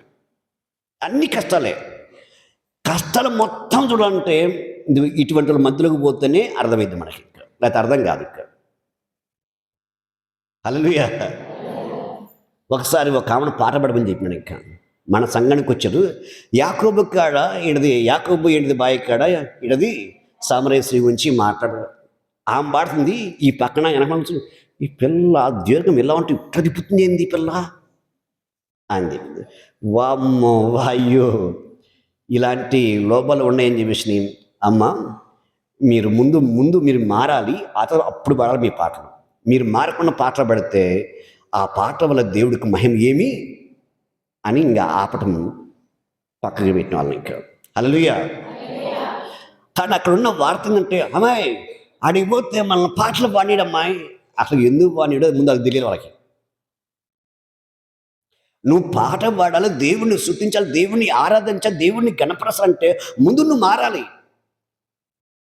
నువ్వు మారితే మంచిది. అప్పుడు నీకు రాగం వచ్చినా రాగం రాకపోయినా ఆ పాట యొక్క పల్ల వెతటం తెలియకపోయినా తెలిసినా నువ్వు పాడుతుంటే హృదయంతో ఆత్మతో దేవుడు ఎంతగానో, నువ్వు పాడుతుంటే ఆడ అనేక సమస్యలు పడుతున్నాయి కదా. అనేక సమస్యలు పుట్టడం కంటే నేను ఆపడం మంచిది కదా. ఇది ప్రణాళిక. కాబట్టి ఇటువంటి యొక్క విధానంలో చాలామంది జీవితంలో మనం చూస్తూ వస్తున్నాం. ఇక్కడ ఇంకా మనం ముఖ్యంగా చూస్తే ఏమంటున్నాడు దేవుడు 16వ వచనం, మత్తయి సువార్త 7వ అధ్యాయం 16వ వచనంలో, వారి యొక్క ఫలము వలన మీరు వారిని తెలుసుకుందరు. ముండ్ల పొదలలో ద్రాక్ష పండ్లను పల్లేరు చెట్లను కొయ్యదురా, అలాగండి ప్రతి మంచి చెట్టును మంచి ఫలములు ఫలించును, పనికి మాల చెట్టు కాని ఫలములు ఫలించును. చాలు. ఇంకా ఇక్కడ ఏం రాయబడింది చూడు, ఎంత చక్కగా రాయబడిందో. ఇది అందరికీ చెందింది. ఇది సేవకులకే కాదు, సంఘ పెద్దలకే కాదు, పరిచయం చేసేవారికే కాదు, ఈ శ్వాసులకు కానీ చెందినది. ఇది అందరికీ. నువ్వు దేవుని కోసం బ్రతకానికి ఆశ ఉంటే ఈ చేదుని యొక్క వేరునిలోకి రాదు. దేవుడి కోసం నమ్మకంగా జీవించడం నీకు ఆలోచన ఉంటే వాక్యమసరంగా నీ జీవితం ఇన్నది సరిచూసుకుని చెడుతనము నీలోంచి పక్కకి తొలగిస్తావు. ఇంకా సరే, దేవుడి కోసం బ్రతుకుతుంటే శ్రమ వచ్చింది. శ్రమ వచ్చినప్పుడు పక్కకు పోతే శ్రమ తిరిగిద్దేమన్నా? శ్రమ దేనికి వచ్చింది? నిన్ను పక్కకు తప్పిటానికే వచ్చింది శ్రమ. ఆ శ్రమను నిలబడ్డప్పుడే దేవుడు ఏమంటాడు, ఇంత శ్రమ తనకు తాకిన అపవాది వచ్చి తనను శోధించిన నా కోసం నిలబడ్డాడని దేవుడిని పక్షాన ఆనందిస్తాడు కదా. శ్రమ నుంచి తప్పించాడు కదా. ఆ శ్రమ నిలబడటం వల్ల ఏమవుతుంది? దేవుడిని దీవించటము మొదలు పెడతాడు. ఇంకా దీవించబడబోవడం కారణం ఏంటిది? శ్రమలో నువ్వు నిలబడకపోవటం వల్లనే దీవెన నీ వద్దకి ఏమి వాడు ఎత్తుకోబోయాడు. ఎవడమ్మా ఎత్తుకోబోయాడు. హల్లెలూయా.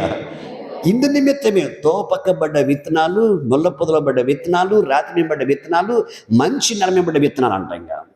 కానీ తోపక్కబడ్డ విత్తనాలని ఆకాశ పక్షి రూపంలో అపవాది వచ్చి ఎత్తుకొని పోయాడు. ఇంకా అంటే దేవుని కోసము నమ్మకంగా లేనప్పుడు, దేవుని కోసం జీవితము సరి చేసుకున్నప్పుడు ఆ విత్తబడి యొక్క వాక్యము అపవాది నీలోంచి తొలగిస్తాడు. వాడు ఆలోచనలోకి నేను తీసుకెళ్తాడు. అందుకే శ్రమ వెనక మేలు దాగి ఉంటుంది. నీకు ఎంత శ్రమ వస్తుందో అంత అద్భుతమైన ఆశీర్వాదం ఉంటుంది. బైబిల్ ఏం చెప్తుంది? కొంచెం విత్తితే కొంచెం పంట కోసుకుంటా, విస్తారంగా విత్తితే విస్తార పంట కోసుకుంటాం అని చెప్పాడు దేవుడు. మరి ఎంత శ్రమ తగ్గుతుందో ఆ శ్రమ వెనక అంత అద్భుతమైన ఆశీర్వాదము. అది ఆత్మీయంగాని ఏ పరంగాని అన్ని విషయాలు దేవుడు నీకు దాచిమించాడు. అది పొందుకోకపోవటం అది నీ పొరపాటు. దేవుడు తప్పేమీ లేదు. ఇందాక చెప్పాడు కదా, జాయిన్ చెప్పాడు కదా, చాలామంది ఎవరో కాలేజీలో నేను సరిగ్గా వినలేని ఉంటా, ఆయన పాస్ అయిన చెప్పాడా? రాత్రి చూపించాక నేను వేరే ఆలోచనతో చిన్న అబ్బాయి ఏంటిది పడినాడని చెప్పిన ఆలోచన క్లిప్ ఆయన గురించి ఆలోచన చేయడం వచ్చి చూపించాడు. కానీ లాస్ట్కి ఏంటిది, ఇదంతా ఎందుకు నీకు ఎవరంగా చెబుతున్నా అంటే, ఈ కాలేజీలో ఎరితికి పరిచయం పెడితే ఎంతమంది ఫెయిల్ అయిపోయారో, అలాగనే ఆత్మీయ విషయంలో వాక్యము దేవుడు కొన్ని రోజులు నీకు బాగా అర్థమయ్యేలాగా అందించి నీతో మాట్లాడి ప్రార్థనలను నిశ్చిద్దపరిచి అప్పుడు శ్రమణ తాకనెత్తాడు దేవుడు. ఎందుకు? మరొక్క మెట్టును ఆత్మీయంగా వెక్కటానికి, దీవించబట్టానికి. శ్రమ ఎందుకు తాగుతుంది? నీలో ఉన్న చెడుతనం తీసివేయడానికి శ్రమ తాగుతుంది. ఇంకా హల్లెలూయా. శ్రమ ఎందుకు తాగుతుందంటే నీలో చెడు తీసివేయడానికి, నీలోంచి ఆ చెడుతనము తొలగించి నిన్ను మంచి తన రూపులోకి మార్చుకొని ఆయన ఏమైతే నిన్ను దీవించాలనుకుంటున్నావు, ఎక్కడైతే నువ్వు తలదించవో, ఎక్కడైతే నువ్వు ఏది కష్టాల్లో, బాధల్లో, దుఃఖంలో, వేదల్లో ఉన్నావో అక్కడే నిన్ను తలగా ఉంచడానికి దేవుడు శ్రమను తాకించి ఆ శ్రమ తట్టుకొని ఆ శ్రమలో దేవుని ఆశ్రయం కోరుకొని ఆ శ్రమలో నువ్వు తట్టుకోవడానికి నిలబడకపోతే సంఘములోకి వచ్చి ఉపవాసం ఉండి, ప్రభువా ఈ శ్రమను నేను తట్టుకోలేకపోతున్నాను, నా వల్ల కట్ల, నా చేత గట్ల, నాకు సహాయం చేయి, నాకు తోడుగా ఉండి ఈ శ్రమ ఇడిపించి ప్రభువా నీ దేవుని పాదపడుకుంటే ఆ శ్రమను తప్పించుకునే మార్గం దేవుడే దారి చేసి ఆ తర్వాత శ్రమ అయిపోయిన తర్వాత దీవించడం మొదలు పెడతాడు ఆయనకు. ఎంతమంది నిలబడ్డారు శ్రమల్లో దేవుని నమ్మి నటించి? శ్రమ రాగానే ఎంతమంది దేవుని పోగొట్టున్నారు? ఎంతమంది దేవుణ్ణి ప్రణాళికలు పోగొట్టుకున్నారు? ఈరోజు చాలామంది నిష్ప్రయోజనంగా ఉన్నారు సంఘంలో. 100%లో 10% శ్రమలు నిలబడ్డారు, దేవుడు చేసిన మేలు పొందుకొని ఉన్నారు. కానీ 90% మాత్రం శ్రమ వస్తే దేవుడి మీద తిరగబడ్డ వాళ్ళు ఉన్నారు, దేవుని దూషించిన ఉన్నారు, దేవుణ్ణి సన్నిధి పోగొట్టుకుని ఉన్నారు. ఎన్నో రకాలుగా మనం చూస్తాను. అది అన్ని వైపుల మనుషులు ఉన్నారు. ఇట్లా విశ్వాసులు ఉన్నారు, పరిచర్యేశ్వర్లో ఉన్నారు, సంఘంలో సేవకులు ఉన్నారు, సంఘ పెద్దల్లో కనబడుతున్నారు. ఇక్కడ శ్రమ నీకు తాకుతుందంటే, శ్రమ నీ దరిదప్పుకోతుందంటే అది మేలుకే వస్తుంది. ఆ శ్రమ నీ వద్దకు వస్తున్నప్పుడు ఏం చేయాలి? నువ్వు వెతుక్కోవాలి. ఈ శ్రమ ఎవరిని బట్టి వచ్చింది, దేన్ని బట్టి వచ్చింది, నువ్వు వెతుక్కోవాలి. అర్థం కావట్లేదా? అప్పుడు ఏం చేయాలి? దేవుడి సన్నిధిలోకి ఆయన సన్నిధికి వచ్చేయాలి. నువ్వు ఎన్నిరోజైతే ఉపవాసం ఉంటావో ఆ ఉపవాసంలో దేవుడి దగ్గర, ప్రభా నాకు శ్రమ తాకింది, నేను తట్టుకోలేకపోతున్నా, నా వల్ల కాట్లా, ఏం జరుగుతుందో ఏం జరగబోతుందో నాకు తెలియట్లా, నన్ను నిలబెట్టు ప్రభా, నీలోంచి తొలిగిపోకుండా నాకు సాయం చేయి, ఒకవేళ నాలో ఏమైనా పాపం ఉందా చెప్పు, నేను విడిచిపెడతా అని ఈ రీతిగా దేవుడి దగ్గర బతిలాడుకోవాలి. నీ పిల్లల వైపు కానీ, లేకపోతే నీ కుటుంబం వైపు, నీ భార్య వైపు, నీ వైపు కానీ ఒత్తుకొని ఆ తప్పులు ఒప్పుకొని నీ కుటుంబం సరి చేసుకొని, నువ్వు సరి చేసుకొని నిలబెడితే ఖచ్చితంగా దేవుడు నిన్ను తన బలం నుంచి, తన జ్ఞానం నుంచి, తన ఆలోచన నుంచి నిన్ను బలపరిచి వెన్నుతట్టి శ్రమను జయించడానికి ధైర్యం ఇచ్చి అడుగులు ముందుకెప్పించి మళ్ళీ వెన్నడ ఆ శ్రమ నీ దగ్గరికి రాకుండా దేవుడు సహాయము చేస్తాడు. ఇక్కడ హల్లెలూయా, హల్లెలూయా. ఈ రీతిలో మనం చూస్తూ ఉన్నాం. కానీ ఇక్కడ విశ్వాసులైన ఎవరైనా సరే ఏం చెప్తుంది బైబిల్? ఏం చెప్తుంది? మీరు వారి యొక్క ఫలము వల్ల మీరు వారిని తెలుసుకుంటారు. ఇక్కడ ఎవరు అబద్ధికులో, ఎవరు సత్య ప్రవర్తన కలిగిన వారు, ఎవరు దేవుని భయభక్తులు కలవారో, ఎవరు దేవుడితో కలిసి నడుస్తున్నారు అన్నది ఈ శ్రమల ద్వారా, లేకపోతే ఈ యొక్క వాక్యం ద్వారా ఈరోజు మనము వింటున్నాము. అన్ని వేళ నీకు సమీపంగా ఒక కాపురం ఉన్నట్టు ఉండలేను, అవునా కదా? జాగ్రత్త తీసుకోవాలి. గతంలో మల్లపురం గూడెంలో ఒక సమస్య వచ్చింది. మన సంఘములో విశ్వాసేన చాలా మంచి వ్యక్తి, సంఘములో పరిచయం చేసినాడు, మందిరము కప్పినాడు, వాళ్ళ భార్య భర్తలు మొత్తం వచ్చి పనిచేసినారు. ఇక్కడ అనుకున్న రీతిగా ఒకరోజు నాకు ఎదురుపడ్డారు. దేవుడిని నమ్మి దేవుళ్ళో మంచిగా ఉంటానే, విశ్వాస జీవితం కొనసాగిస్తానే. అది జరిగిన ఒక 2 నెలలకు ఏమో జరిగింది. నేను తిరిగి బస్సు దిగి గేటు దిగి ఆ గేటు కాంచి వెళ్తున్నాను. ఇంకా ఒక టీం మగోళ్ళు మొత్తం తాగడానికి బయలుదేరినారు. ఇక్కడ ఇంకొక టీం ఆడలు వెనక ఏంటిది, వాళ్ళు తాగడానికి వాళ్ళు గుంపు కట్టుకుని, చిన్న పిల్లలు కానీ బాగా మసుగు పట్టింది, నల్లగా మబ్బులు పట్టింది, వర్షం వస్తుంటుంది, అయినా కానీ తాగడానికి అంత శ్రమ ఉన్నా కానీ, అంత చనిపుడుతున్నా కానీ ఆ పిల్లల సంఖ్యలు వేసుకొని పోతారు నీళ్ళు కానీ తాగడానికి. ఎక్కడి నుంచి రావాలి? దాదాపు గూడెం నుంచి వేరే ఊరి మీద తాగాలి, 20-25 కిలోమీటర్లు ఉంటుంది. అంత దూరం పోవడానికి ప్రయాణం చేశారు. దానికోసము చెడుపడడానికి అంత ప్రయాణం చేశారు, అంత కష్టపడ్డారు. కానీ దేవుని కోసం ఒక్కడుగు ముందుకేసి బాగుపడటానికి ప్రయాస కనబడట్లేదు మనుషులో. దిగినాను, చాలా వేదన వచ్చింది, చాలా బాధ వచ్చింది. 16 సంవత్సరాలు పడ్డ ప్రయాస అక్కడ. ఏం చేయాలి నాకు అర్థం కాల, మైండ్ అంతా స్టక్ అయిపోయింది. ఇక్కడ ఇంకేం మాట్లాడాలో ఏం చేయాలో అర్థం కాక దిగి నన్ను కొట్టి చంపమని చెప్పినాక, ఈ అడవిలో నన్ను కొట్టి చంపేసేయండి, అప్పుడైనా మీరు మారతారేమో, అప్పుడైనా మీ జీవితాలు బాగు చేసుకుంటారేమో, మా కోసం మా సేవకుడు చనిపోయినాడు, మేము తప్పుడు పనులు చేసినాం, ఇంకెప్పుడు తప్పుడు పనులు చేయకూడదు, అట్టన నేను మీకు మాదిరిగా ఉంటానేమో, మీరు మారుతారేమో, దేవుడి కోసం నిలబడతారేమో అన్న ఆలోచన నన్ను కొట్టి చంపమని చెప్పాను. బతులడుకున్నాను, గుండె బాదుకున్న అంగలార్చి ఏడిపేడ్చినాను. ఇంకా ఏమంటావు, ఏం మాటన్నా మళ్ళీ ఇంకా దేవుడికి దూరం అయిపోతారు. ఇక్కడ చిన్న మాట ఏమన్నా దూరం అయిపోతారు, ఒక్క మాట సురుకంటే దూరం అయిపోతారు. పాస్టర్ అంటాడు అన్నాడని. ఇంకా కానీ ఆయన ఏడుతున్న బాధ, ఆయన పలుకుతున్న బాధ ముందు అది అర్థము కాదు. లాస్ట్కి అందరు వెనక్కి వచ్చేసినారు. కొంతమంది ఏమో ఆల్రెడీ తెచ్చుకుని ఒక గిడ్లో, అడవి గిడ్లో పెట్టుకుని దాచుకుని తాగుతూ నన్ను చూసి ఆ చేసి పక్కకి పడేసి మూట పక్కకి పడేసినారు. తిరిగి ఆ సాయంత్రం ఎవరు నా ముందుకు రాలేదు, ఎందుకు ఆల్రెడీ కొద్దిగా మత్తులో ఉన్నారు కాబట్టి. ఉదయకాలం కొంతమంది వచ్చారు, కొంతమంది రాలేదు. ఇంకా నేను పిలిచే ప్రయత్నం చేసినాను, తిరిగి వస్తారేమో, ఇప్పుడన్నా తెలుసుకుంటారేమో అని ప్రయత్నం రాలేదు. ఇంకా నేనే వాళ్ళు గృహాలు దర్శించాను. ఇంకా వాళ్ళు రాలేదు కాబట్టి. ఎందుకు? దేవుని ప్రేమ అది.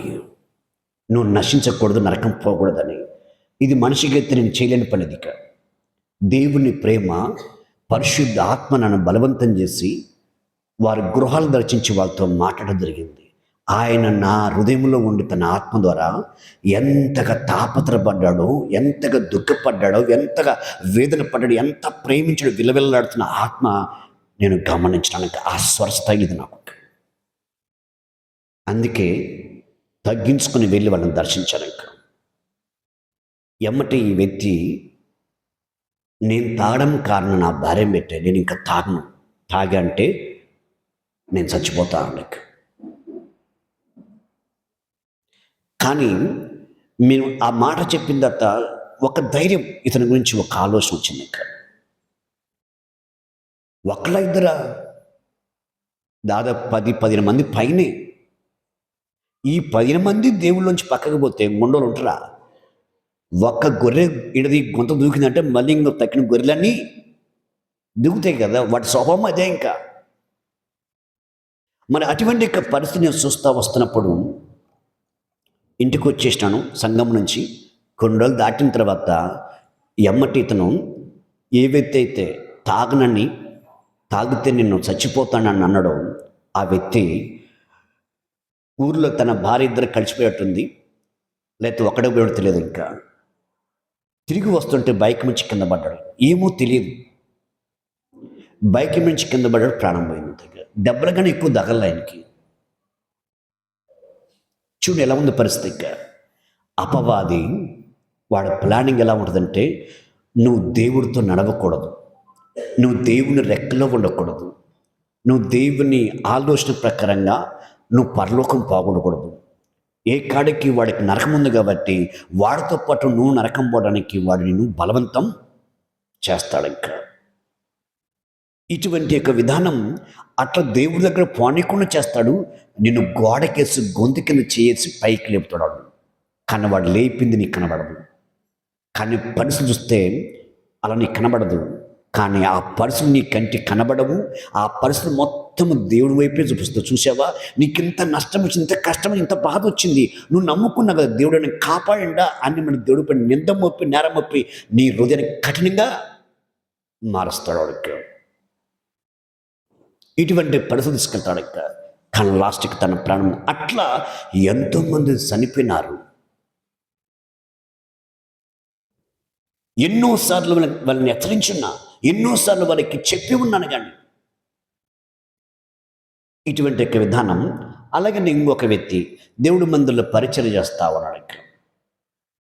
పరిచర్య చేస్తూ ఉపవాసం అయిపోయింది. ఉపవాసం అయిపోయిన తర్వాత మంచిగా పరిచయలో ఉన్నాడు. అంతలోకి హఠాత్తుగా ఈ మందిరం పనులు జరుగుతూ ఉన్నాయి. సడన్గా అన్న, నాకు ఇంకా దేవుడు చెప్పాడని, దేవుడు చెప్పి నాకేం చెప్పలేదు. వాళ్ళకి ప్రార్థన రావటం, ఏం సమస్య లేవు, ప్రార్థన రావటం మానేశారు. ఒక వారం అయిపోయింది, 2 వారాలు అయిపోయింది. 3వ వారం వాళ్ళ ఇంటికి వెళ్ళినాను. అక్కడ వాళ్ళ అత్తుంది. అక్కడ ఏమ్మా మీ కూతురు మీ అల్లుడు రాలేదని చెప్పాను. లేదయ్యా, మరి ఎందుకో తెలియదు, ఏ విషయం తెలియదు, కానీ వాళ్ళు ఇక్కడే ప్రార్థన పెట్టుకుంటున్నారా అని చెప్పాను.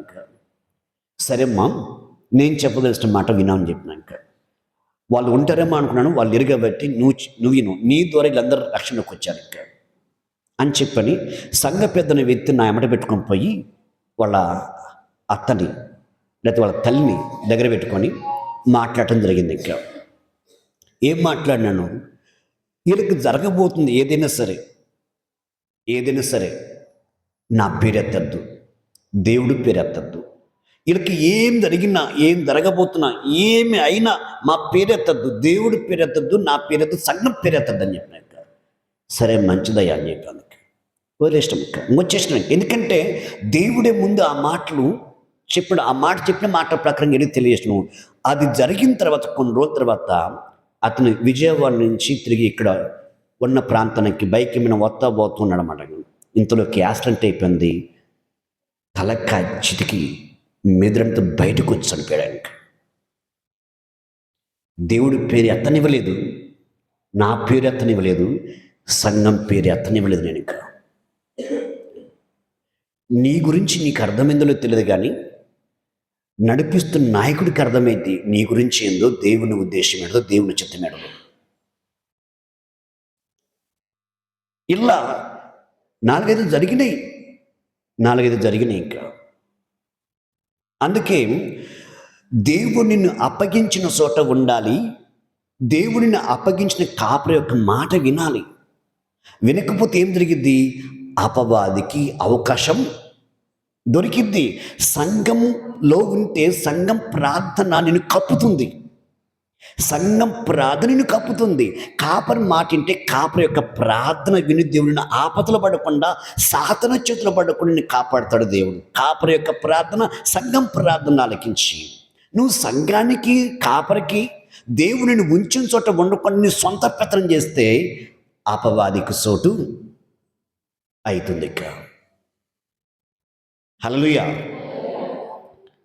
అందుకే ఇక్కడ ఎందుకు వీళ్ళకి ఈ వారి ఫలం వల్ల మీరు తెలుసుకోండి ఎందుకంటున్నాడు దేవుడు ఇక్కడ, వారి ఫలం వలన మీకు అర్థమవుతుంది కాబట్టి వారికి పడే గతి నీకు పడకుండాలంటే, వాళ్ళు వెళ్తున్న శ్రమలోకి నువ్వు వెళ్ళకుండా నువ్వు జాగ్రత్త దేవుడు మనకి లేఖనాలని వివరిస్తున్నాడు. చూద్దాం కింది వచనాలు. ఇంకా 17వ వచనం కాంచి, అలాగనే ప్రతి మంచి చెట్టును మంచి ఫలములు ఫలించును, పనికి మాలిన చెట్టు కాని ఫలములు ఫలించును.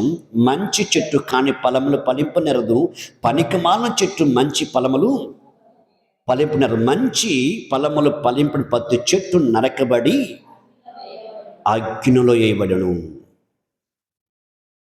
మంచి ఫలములు ఫలించిన ప్రతి చెట్టు నరకబడుతుంది. దేవుడే దాన్ని నరికి పక్కకు పడేస్తాడు. హల్లెలూయా. నువ్వు ఎప్పుడైతే దేవుని యొక్క వాక్యానుసారంగా దేవుని నువ్వు ఉంచిన చోట, దేవుని నువ్వు అప్పగించిన కాపర చేతిలో నువ్వు లేనప్పుడు ఏమిద్దంటే, దేవుని సంఘం పైన, కాపర పైన, దేవుడి పైన తిరగబడ్డప్పుడు వీళ్ళు ముగ్గురిని, ఈ 3 విషయాలు నువ్వు పక్కకు పెట్టి ఎప్పుడైతే నువ్వు సొంత పెత్తనం చేస్తావో స్టార్ట్ అయింది. చెట్టు వేరిపోయిన గొడలి దేవుని ఉగ్రతని మినికి దిగుతుంది. ఇక నువ్వు అనుకుంటున్నావు నాకు క్షేమం ఉందని, నువ్వు అనుకుంటున్నావు నేను అప్పటికంటే ఇప్పుడు బాగున్నానని, అప్పటికంటే ఏదో చర్చికి వెళ్ళే అప్పటికంటే, పాస్టర్ మాట వినే అప్పటికంటే ఇప్పుడు చాలా అద్భుతంగా నేను ఉన్నాను. చూసావా, తెల్ల జొక్క, తెల్ల ప్యాంటు, సూపర్, నాకు మంచిగా ఉన్నాయి, అన్నీ బాగున్నాను అనుకుంటున్నావు. బాగున్నా అనుకున్న ఆ పరిస్థితే నువ్వు బాగలేవని రుజువైతుందన్నమాట. ఇంకా హల్లెలూయా. ఆలోచించండి. ఇదే కాదు, మల్లపురం గూడెంలో గతంలో కామగా నటన చేసింది. ఇంకా ఆమె దేవుడి మందిరానికి కొత్తుంది, పోతుంది, ఇంటికి వెళ్ళి బీడీలు అవుతున్నావు. నేను వాళ్ళ ఆయన పిలిచి చెప్పిన, ఏం మీట్లింగయ్యా ఏంటిది పరిస్థితి? ఇంకా నేను చెప్పినా వింటలేదని చెప్పాడు. ఆయనకి తెలియకుండా ఇంటి సంఘానికి ఇంటి వ్యతిరేకంగా వాళ్ళకి సంబంధించిన వ్యక్తిని ఆదరణ చేసుకుని ఆ వేరే ఊరి తాగి, ఆ పుల్లుకు తాగి బండి ఎక్కుతుంది. బండి దోళ్ళు కూడా తాగండి, ఏమో తాగింది. వాళ్ళ బంధువు అంట. వత్తనే బైక్ తిరగబడింది, అక్కడే ప్రాణం పోయింది.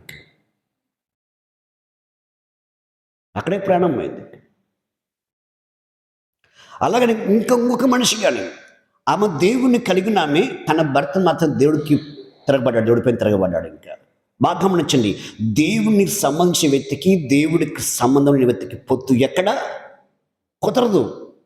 అతడు భర్త, అన్నదమ్ములు, అక్కజలు ఎవరైనా సరే పొత్తు కుదరదు. దేవుణ్ణి ఏంటిది నమ్మిన వ్యక్తి దేవుడి మీద తిరగబట్ట వలన, దేవునికి వ్యతిరేకం ఉండటం వలన తన భార్యను చూసుకొని వేరే ఊరి నుంచి వస్తాడు, గూడెంకి వస్తా ఉండు. అతను కానీ బైక్ కింద పడేసాడు. దేవుణ్ణి నమ్మిన మంచిగా ఉన్న ఆమె అతని చేతిలోంచి అతని చేతికుండే కింద పడి ఆమె సరిపోయింది. బిడ్డలకి తల్లి లేకుండా పోయింది, ఇతనికి భార్య లేకుండా పోయింది. ఇది గుడిమే కాదు, ఇది ఊర్లో కానీ తిరుగుతుంది. అది వాళ్ళని తప్పట్టది కాదు. అందుకే దేవుని సంఘములోను క్రమంగా లేనప్పుడు నీకు కాపుదల లేదు. దేవుని యొక్క సంఘంలో క్రమంగా లేనప్పుడు తిరిగి కాపుర యొక్క మాట ఇది వాక్యానుసారంగా నడుచుకపోతే దేవుని కంచెలోంచి బయటకు వచ్చినావు. దేవుడిని ఇచ్చిన ఆ కంచెని తీసేశాడు. ఇంకా దేవుడి కంచె లేకపోతే, దేవుని కాపుదల లేకపోతే, సంఘం యొక్క ప్రార్థన ఇది ఆ సాకారం లేకపోతే, కాపుర యొక్క ప్రార్థన లేకపోతే నీకు దిక్కు ఆధారం లేదు. ఇంకా ఆలోచించండి. అందుకే ఇటువంటి వారి గురించి రాయబడ్డ మాట మత్తయి సువార్త 3వ అధ్యాయం ఒక మాట రాయబడి ఉంది. ఇక్కడ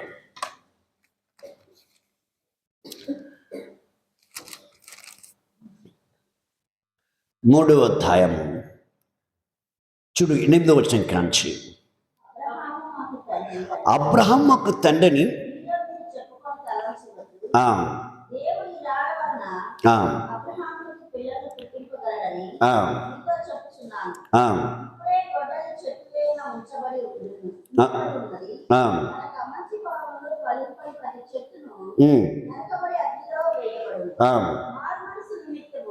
మారు మనస్సు నిమిత్తమును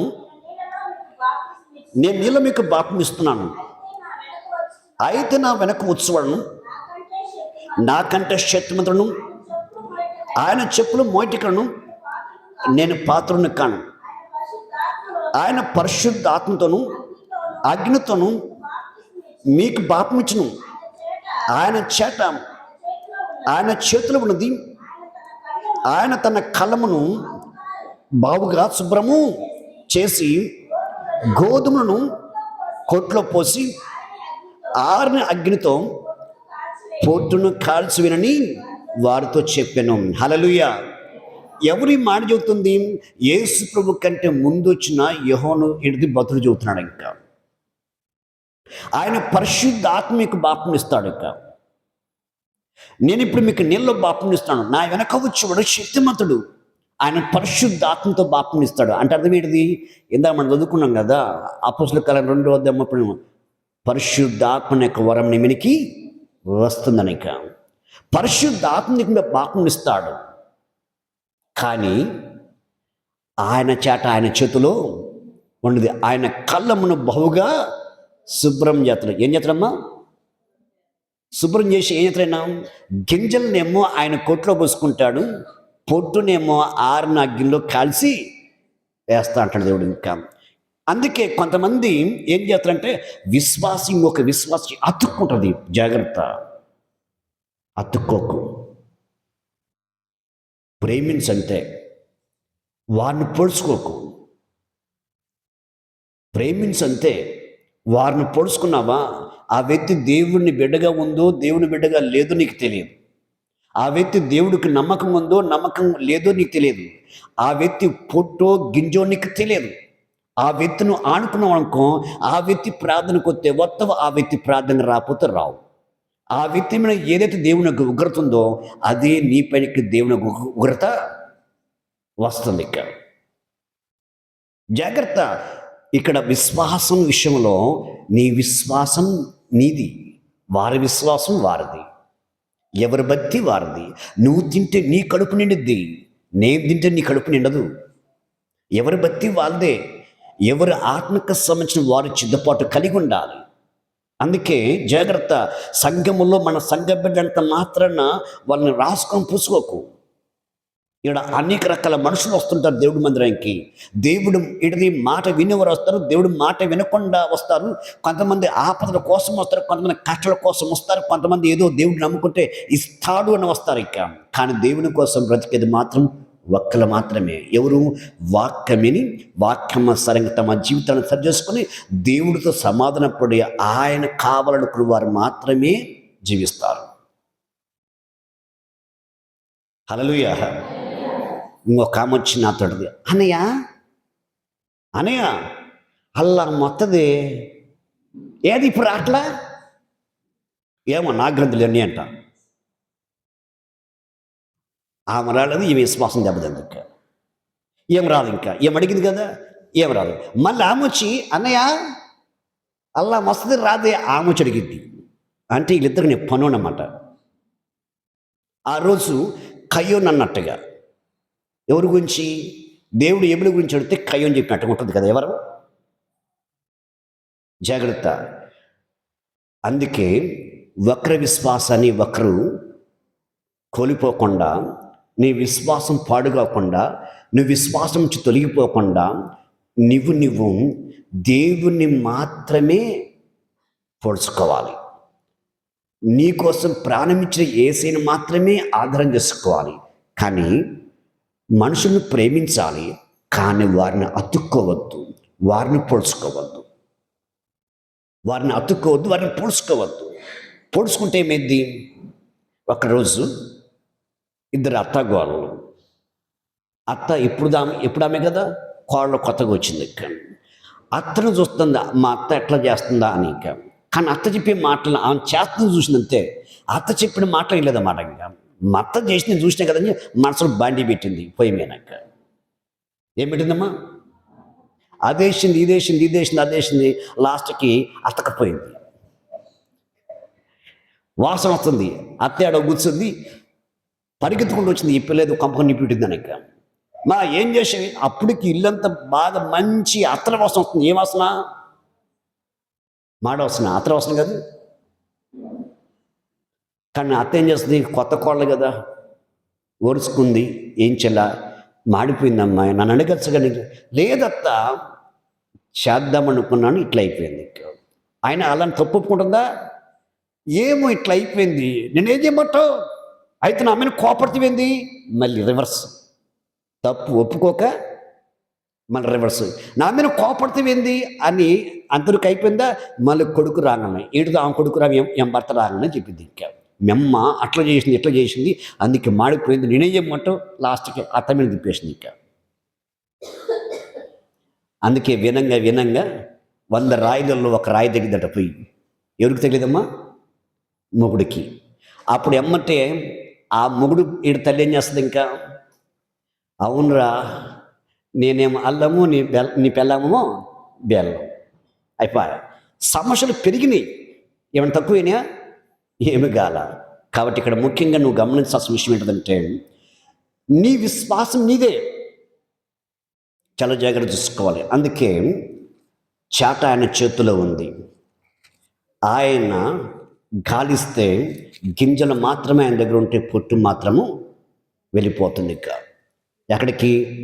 ఆరని అగ్గిలోకి వెళ్ళిపోతుంది. ఇక కాబట్టి నువ్వు పొట్టు వల్లే ఉండకూడదు. పొట్టు ఏం చేస్తంటే ఈ గాలితో ఇటు పోయింది, ఆ గాలితో అటు పోయింది, ఈ గాలితో ఇటు పోయింది. దానికి ఎక్కడ నిలవరము తావరం ఉండదు. ఇక్కడ ఏ పక్క గాలి వచ్చినా ఎగిరిపోతూనే ఉండదు. ఇక అందుకే అటువంటి పొట్టుకు సంబంధించిన భక్తి, అటువంటి పొట్టుకు సంబంధించిన అటువంటి స్వభావంతో ఉన్న ఏంటిది వారిని పోల్చుకుంటే జాగ్రత్త.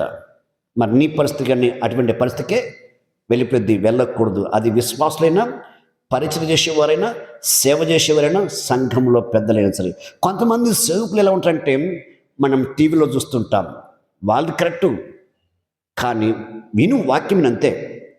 వాక్యం విన్నప్పుడు ఆ సత్యం ఇక్కడ సరి చూసుకొని, కానీ వాళ్ళని పోల్చుకుని యేసు నామంలో టక్సీ అనగానే వీలుగాని వచ్చి ఆ కొత్తగిని టక్సీ అంటారక్క. పలానప్పుడు యంత్రం చేయబెట్టి నెడతారక్క.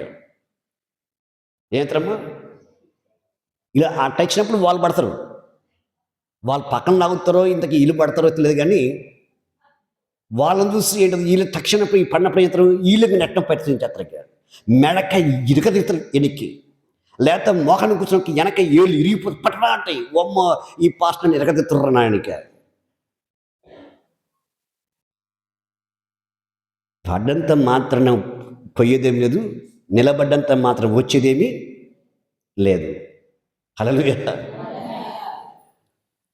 ఇట్నే ఒకసారికి ప్రార్థన చేశారు నన్ను. ఇంకా ఈ టక్స్ అనే పాస్టర్కి వచ్చినమాట. ఇంకా ఆయన టక్సీ అనగానే ఇదిగో పరిశుద్ధాత్మ మీదకి వచ్చింది, దిగొచ్చింది, కేకలు వేరే గంతులు వేరే అని చెప్పండి. కేకలెత్తరు, గంతులు ఎత్తరు, అయిపోయింది. నేను చూసి బిత్తరపోయిన బొమ్మ, నేను చేయను కదా, ఇప్పుడు నన్ను ఎవరు పడుచుకోరేమో, అందరు ఏనే పడుచుకోరు అనుకున్నాను. ఇంకా కానీ వాళ్ళ అంతమందికి టక్స్ అని చెప్పినా ఎవరు పడలో ఏం నెడతా ఉన్నాను. లాస్ట్ ఫైనల్కి నేను నా ఆలోచనతో ఉన్నా, ఇది నేను మా పాస్టర్ నాకు నేర్పించలేదే, నేను నేర్చుకోలేదు, ఎట్ట చేయాలబ్బా అని చెప్పి నేను ఆలోచిస్తున్నాను. ఇక్కడ కానీ ప్రార్థన చేస్తున్నాను, నెత్తిమించి పెట్టి పడిపోయింది. పడిపోవటమే కాదు, 3 పైకి తిరగొట్టి నిలబడింది, మోకం నిలబడింది. ఆ దయ్యం బట్టే వ్యక్తి నిలబడి ఏమంటుంది, చెబుతుంది, అది చెబుతుంది, నేను చెప్పట్లా. ప్రేమైన కుమార్తె, ఇదిగో దేవుడు నాకు ఎలా చెబుతుంది, నేను చెప్పట్లా, దయ్యం చెబుతుంది. నేను పలానా రోజు నువ్వు పలానా చోటకొస్తే నీకు బట్టి అని చెప్పి దయ్యం చెబుతుంది. అది చెబుతూ బాగుంది, నేను చెబుతూ బాగుందా? హల్లెలూయా. గతంలో నేను చెప్పినా, ఇప్పుడు నేను చెప్పడం మనసు నాకెందుకు గొడవ, చెప్పి నా నోరు చెప్పొస్తుంది, కానీ అయ్యో జ్యోతి కదని చెప్పి వదిలేసిన. ఇంకా ఈ రీతిలో ఇట్లా సేవకులు మోసపోతున్నారు, ఎవరినో పొలుసుకొని. సేవకులైనా, విశ్వాసులైనా, పరిచర్య చేసేవారైనా, ఎవరైనా సరే మనకు మాదిరి, మన గురి యేసుక్రీస్తు మాత్రమే. అంతే. ఇంకా ఆయన తప్ప ఈ లోకంలో ఏ వ్యక్తి పరిశుద్ధుడు కాడు. ఇంకా హల్లెలూయా. యేసుప్రభు ఎక్కడ పడగొట్టినట్టు లేదు, యేసుప్రభు ఎక్కడ గంతులు వేసి డ్యాన్స్ లేపించింది లేదు, యేసుప్రభు ఎక్కడ రకరకాలుగా సమస్యలకి మనసును పెడదవబడిచింది లేదు. వీలైతే వాళ్ళ కోసం ప్రాణం ఇచ్చాడు, వాళ్ళ దేవుడు తన తండ్రికి తీసుకొచ్చాడు తప్ప దేవుడి నుంచి పక్కకు తప్పించలే. ఆయన ఎక్కడ యేసుప్రభు డబ్బుకి అమ్ముడు పోలేదు. ఆయనే మనకి మాదిరి, ఆయన కలిగి నడుచుకోవాలి తప్ప మరి ఎవరిని. అందుకే చాలామందికి వచ్చి అన్న ఇట్లాంటి నేను చెబుతాను, ఇంకా నువ్వు నమ్మాల్సింది యేసుప్రభుని, యేసుప్రభు మాటలే నన్ను కాదు నువ్వు నమ్మాల్సింది చెబుతాను. ఇంకా గతంలో నేను సేవకు వచ్చిన సంవత్సరం అయిపోయిన 2వ సంవత్సరం చాలామంది ఎట్టిన ప్రార్థనకు వస్తూ నన్ను వేసయ్య అని మొక్కుతున్నారు. అక్కడెక్కడ రాజమండ్రి దగ్గర ఒక ఆమె దేవుడు అనే ఒక ఆమె వెలిసిందంట. ఆమె సేవకురాలకి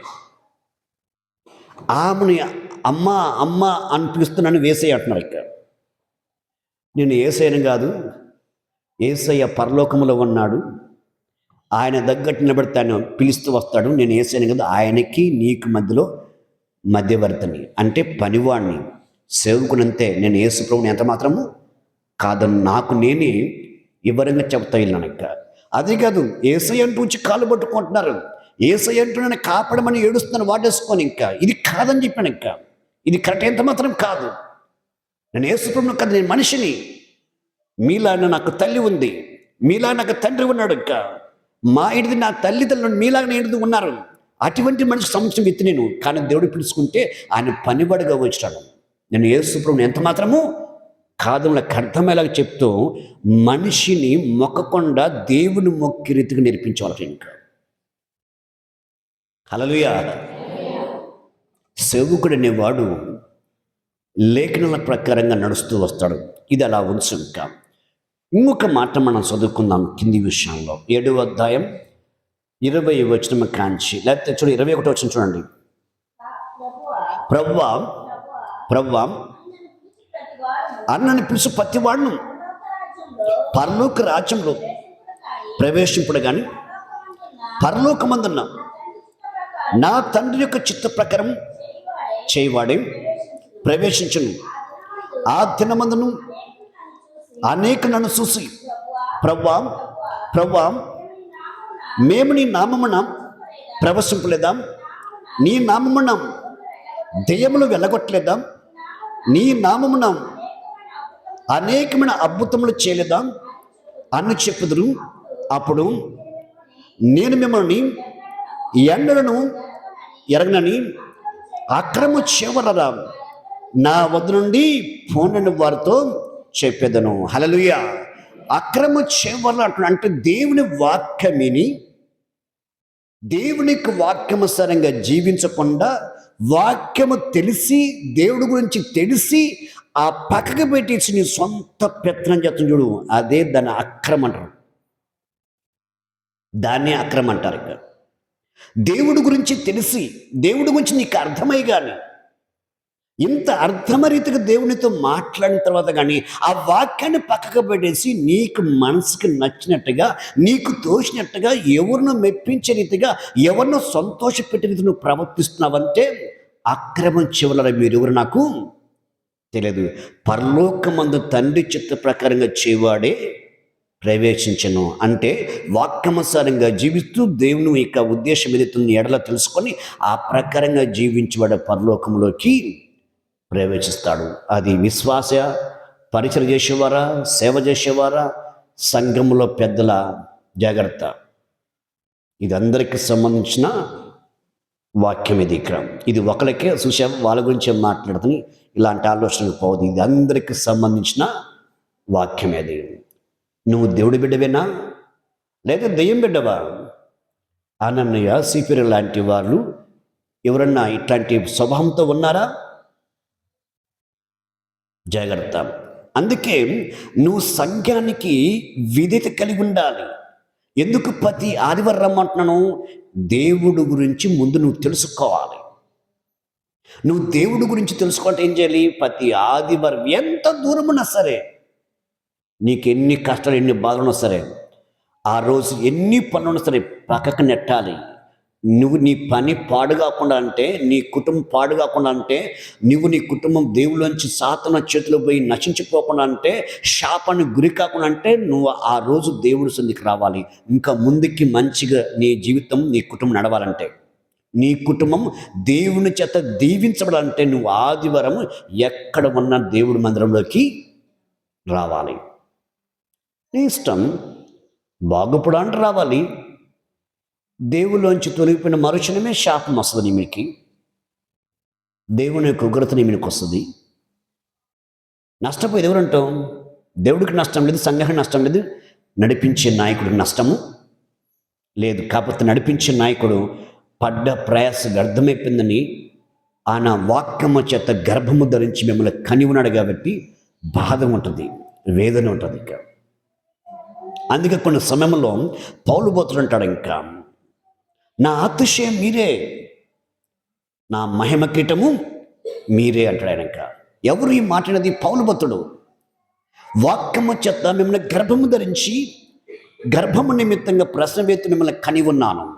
మీరు వాక్యము నిమిత్తంగా మీరు ఈరోజు దేవుని ఎదుట నిలబడిన, అందుకే మీరు నా అతిశయం, నా మహిమ కీటం మీరే అని చెప్పని పౌలు భక్తుడు కొన్ని సంఘాల గురించి, కొన్న సంఘంలో ఉన్న వారి గురించి మాట్లాడుతూ వచ్చాడు. ఇంకా ఈరోజు ఒక కాపరి తల వెతుక్కొని దేవుని స్తుతించడం కానీ, దేవుని గణపరచడం కానీ అది మిమ్మల్ని పెట్టే ఉంటుంది. ఇంకా ఆయన వ్యక్తిగతంగా దేవుణ్ణి ఆరాధిస్తాడు. ప్రభువా, ఏదైతే నువ్వు అందించినవో ఆ మాటలు నాకు తెలియపరిచిన, ఆ మాటలను బట్టి నీ బిడ్డలు బాగుపడ్డారు, మంచిగా ఉన్నారు, ఈరోజు నువ్వు స్తుతిస్తున్నా ఆరాధిస్తున్నారు అని కాపరి కానీ మీతో పాటు, ప్రభువా ఎంత మంచి దేవుడు అయ్యా, నీ బిడ్డలకి అర్థమయ్యేలాగా నువ్వు మాట్లాడి అటువంటి గ్రహింపించి అటువంటి యొక్క మార్చుకునే మంచి బుద్ధిని ఇచ్చినందుకు నీకు వదనాలు అనే సేవకుడుగానే మీతో పాటు కలిసి దేవుని ఆరాధిస్తాడు. ఇంకా దేవుని గణపరుస్తాడు. ఇంకా కానీ అటువంటి స్థితి, అటువంటి పరిస్థితి సంఘ బిడ్డలు చేసిన పని ఉంటుంది. అలాగనే మనం చూస్తున్నాం, కన్నబిడ్డలు మంచి మాటింటే, కన్నబిడ్డలు ఏంటిది, మంచిగా దేవుని చిత్తం నడుస్తుంటే ఎంత సంతోషం తెలిసినా తల్లిదండ్రులను సంతోషించంటే దేవుడే ఆనందిస్తాడు. ఇంకా దేవుడే సంతోషిస్తాడు. ఇంకా కన్నబిడ్డలను తల్లిదండ్రులను సంతోషపెట్టలేకపోతే బయట 100 మంది సంతోషపెట్టి కాక దేవుడు ఆనందించాడు, దేవుడు సంతోషపడాడు. దేవుడి దగ్గర నుంచి నీకు ఎటువంటి ఆశీర్వాదం రాదు. తల్లిదండ్రులను దీవించకపోతే దేవుడి నుంచి నీకేం వస్తుంది? ఇంకా ఏమి రాదు కనుక. హల్లెలూయా. ఆలోచించండి. ఇటువంటి యొక్క విధానం దేవుని యొక్క వాక్యము కనబడుతుంది. అలాగనే మనం చూస్తే 24వ వచనంలో, కాబట్టి ఈ నా మాటలు విని వాడు చొప్పున చేయి ప్రతి వాడును బండ మీద నా ఇల్లు కట్టుకున్నా బుద్ధిమంతుని పోలి ఉండెను. వాన కురిసెను, వరదలు వచ్చెను, గాలి విసిరి ఆ ఇంటి మీద కొట్టెను, కానీ దాని పునాది బండ మీద ఏబడిన గనక అది పడలేదు. మరియు ఈ నా మాటలు విని వాడు చొప్పున చేయని ప్రతి వాడు నిష్క్రమ్య తన ఇల్లు కట్టుకున్న బుద్ధిని పోలి ఉండను. వాన కురిసెను, వరదలు వచ్చెను, గాలి విసిరి ఆ ఇంటి మీద కొట్టెను, అప్పుడు అది కూలబడిన, దాని పాటు గొప్పదని చెప్పాను. హల్లెలూయా. ఏ ఇల్లు పడింది? ఏ ఇల్లు నిలిచింది? దేవుని వాక్యమసరంగా జీవిస్తున్న వారి యొక్క జీవితాలు నిలిచి ఉన్నాయి, వాళ్ళ కుటుంబాలు నిలిచి ఉన్నాయి. దేవుని మాటలు పక్కకి పెట్టి సొంత ఆలోచన చేసిన వారికి జీవితాలు ఇసుక మీద కట్టుకున్న బుద్ధిని పోలి ఉండడం. వాన వరిచింది, ఆ ఇంటి మీదకి వరద కొట్టింది, కానీ ఆ ఇల్లు కూలిపోయింది. ఈరోజు నువ్వు పడిపోతున్నావంటే, ఈరోజు నిలవలేకపోతున్నావంటే, ఈరోజు దేవుని ముఖాముఖిగా నువ్వు నీ కుటుంబం కలిసి దేవుని ఆరాధించలేకపోతున్న కారణం ఇస్తున్న నీ సొంత ఆలోచనలు, నీకొచ్చే తలంపులు వాక్యానికి వ్యతిరేకముగా, దేవుని ఆలోచనకి వ్యతిరేకంగా వచ్చే ఆలోచన పెట్టి నీ జీవితాన్ని, నీ కుటుంబాన్ని కట్టుకుంటున్నావు. అందుకే అది పడిపోతా ఉంది. అది దానికి సహాయం దేవుడు చేయడు. హల్లెలూయా. ఎంతమందికి అర్థమవుతుంది? అర్థమవుతుందా? అర్థమవుతుంది. నిద్రపోయే కోడికి నీళ్ళ ముంచి లేపితే పట్ట పట్ట కొట్టుకుంటుంది కదా. అడిగిండమ్మా పాస్టర్ గారు, అందుకే నేను మోగన్నగా నిద్రపోతున్నా, అడుగుతాడని చెప్పేసి. హల్లెలూయా. ఇప్పుడు నీ పరిస్థితి ఏంటిది? నువ్వు పడిపోతున్నావు అంటే కారణం ఏంటిది? నువ్వు పడిపోతున్నావు, నీ కుటుంబం ఏ రీతిగా దేవుని ఎదుట నిలబట్టలేదు. కారణం ఏంటిది? నీకు నచ్చినట్టుగా, నీకు తోచినట్టుగా, ఎవరిని మెప్పించే రీతిగా నీ కలుగుతున్న ఉద్రేకతను పెట్టి, నీ వల్ల కలుగుతున్న ఇది భ్రమలో నీవు నీ జీవితాన్ని కట్టుకుంటున్నావు. వాక్యానికి ఎక్కడ చోట్లేదు, దేవునికి ఎక్కడ చోట్లేదు, దేవుని సహాయం ఎంత మాత్రము లేదు ఇంకా. అందుకే దావీదు కీర్తనలో ఒక మాట రాయబడింది, 127 అధ్యాయంలో మొదటి నుంచి. దావీదు కీర్తన 127 అధ్యాయం మొదటి నుంచి. యెహోవా ఇల్లు కట్టించిన ఎడల దాని కటువనేక ప్రయాస వ్యర్థమే. యెహోవా పట్టణము కాపాని ఎడల దాని కావిలు కాయవారు మేలుకోవటం వ్యర్థమే. మీరు ఏకుడు లేచి చాలా రాత్రైన తర్వాత పండుకొనసు కష్టార్జితమైన ఆహారము తినుట వ్యర్థమే. హల్లెలూయా. ఇక్కడ 3 భాగాలు కనబడుతున్నాయి. ఒకటి, యెహోవా సహాయం చేయని యెడల ఆ ఇల్లు ఉండదు, ఆ పట్టణం ఉండదు, ఆ మనిషి కష్టపడుతున్న కష్టానికి ప్రతిఫలము. దేవుడు సహాయం లేకుండా ఈరోజు ఆదివారం దేవుడు మందిరం విడిచిపోయి కష్టపడు, ఏమైనా వస్తుందేమో నీకు. అందుకే నేను చాలాసార్లు చెబుతున్నా, దేవుని నమ్మిన వారు దేవుడిని దీవించజాలిక. ఆయనని దీవించాలంటే ఆయన ఎదుట నువ్వు క్రమంగా నడుచుకోవాలి. నిజంగా ప్రేమిస్తే ఏం చేస్తావు? క్రమంగా నడుచుకుంటావు. ప్రేమించకపోతే నడుచుకోవు. తేడా కనబడుతుంది కదా. నువ్వు ప్రేమించినవో లేదో, నువ్వు విశ్వాసం ఉంచినవో లేదో కనబడుతుంది. ఒక ఆదివారంకి వచ్చే దాన్ని బట్టి మనం గుర్తుపట్టవచ్చు. చదువుకున్న పిల్లోడు కరెక్ట్గా టయానికి రెడీ అయిపోతాడు. ఇంకా ఆ టైంలో భోజనం ఉన్నా లేకపోయినా అమ్మో నన్ను పంతులు కొడతాడు, అమ్మో ఈరోజు ఇడిది క్లాస్ స్టార్ట్ అయిపోద్ది, నాకు సగం పోతే నాకేం అర్థం కాదు అని చెప్పని చదువుకునే పిల్లలు వాడంతకు వాడు లేచి రెడీ టక్ ఏంటిది రెడీ అయితే ఏంటిది తిని వెళ్ళిపోతాడు. వాడు లాస్ట్ వాడు చదువుతుండో లేదన్నది వాడు పాస్ అయినప్పుడు అర్థమైంది. ఈరోజు నువ్వు నీ విశ్వాస జీవితంలో నువ్వు పాస్ అయినవా లేదా? ఎందుకు ఫెయిల్ అయిపోతున్నావు? కారణం, నువ్వు ప్రతి ఆదివారము ఏం చేయాలి? క్లాస్కి రావాలి. ఎక్కడికి రావాలమ్మా? ఆత్మకు సంబంధించిన బడిలోకి. ఎక్కడికి పోవాలంటే నువ్వు నీ కుటుంబం పరలోకం చేరాలంటే ముందు ఆత్మకు సంబంధించిన బడిలోకి రావాలి. వాడు ఈ లోకము సంబంధించిన బడిలోకి వెళ్ళాడు, కాలేజీకి వెళ్ళినాడు. వాడికి తరగతి తరగతి పాస్ అవుతున్నాడు, లాస్ట్కి వాడు జాబ్ తెచ్చుకుంటాడు. రేపు వాడు కుటుంబం ఇడది బిడ్డల్ని చాలా జాగ్రత్తగా చూసుకుంటాడు. ఇంకా అలానే ఆత్మకు సంబంధించిన బడిలోకి వస్తూ నువ్వు జాగ్రత్త నీ కుటుంబం బాగా చేసుకొని నీ కుటుంబానికి, నీ వంశ, నీ జాతికి, సంఘానికి ఆశీర్వదకరంగాను అనేకులు పోతపోతూ నీతో పాటు పరలోకానికి తీసుకెళ్ళడానికి వీలైతుంది నీ జాతి ప్రజలని. అది విశ్వాస జీవితం అంటే. నేను బతిలాడుతూ నువ్వు వస్తే, నీ కాలు పట్టుకుంటూ నువ్వు వస్తే నువ్వు పరలోకం ఎలా వెళ్తావు? కాదు కదా. జాగ్రత్త. ఈరోజు ఈ వాక్యం ఆల్రెడీ ఏం వాక్యం చెప్పాలని చెప్పేసి నేను ఆలోచిస్తున్నాను. ఆల్రెడీ మనకి ఆదికాండం దినచర్య ఉంది. మనకి ఆదివారం ప్రతిరోజు ఏంటిది, ఆదివారం రోజున ప్రతి ఆదివారం ఒక్కొక్క అధ్యాయం ఇవ్వచ్చుకుంటూ వస్తున్నాను. ఆదికాండం దాదాపు అది 10 రోజులు 15 రోజులు ఆగిపోయింది. ఇంకా కానీ ఆల్రెడీ ఆన్లైన్ ప్రార్థనలు దాన్ని ఆరంభించినాను. ఇంకా ఈ ఆన్లైన్ ప్రార్థన వచ్చిన ఆదికాండం వింటున్నా ఉన్నారు. ఇక్కడ ఉదయకాలము కొత్త నిబంధన వివరిస్తున్నాను, సాయంత్రకాలము ఆదికాండం వివరిస్తూ వస్తున్నాను. ఇంకా ఈరోజు ఈ యొక్క వాక్యాన్ని నేను ఈరోజు అందించాల్సిన ఆదికాండమే, అది అయిపోతుంది. ఇక కానీ ఈరోజు పోయిన వారం నుంచి ఈ వారంకి ఎన్నో గాయాలు నాకు తాకినాయి, ఎన్నో గాయాలైనాయి. ఎంతోమంది తెలిసి పొరపాటు చేస్తున్నారు, కొంతమంది తెలియక పొరపాటు చేస్తున్నారు. ఇక్కడ బాగా గమనించండి.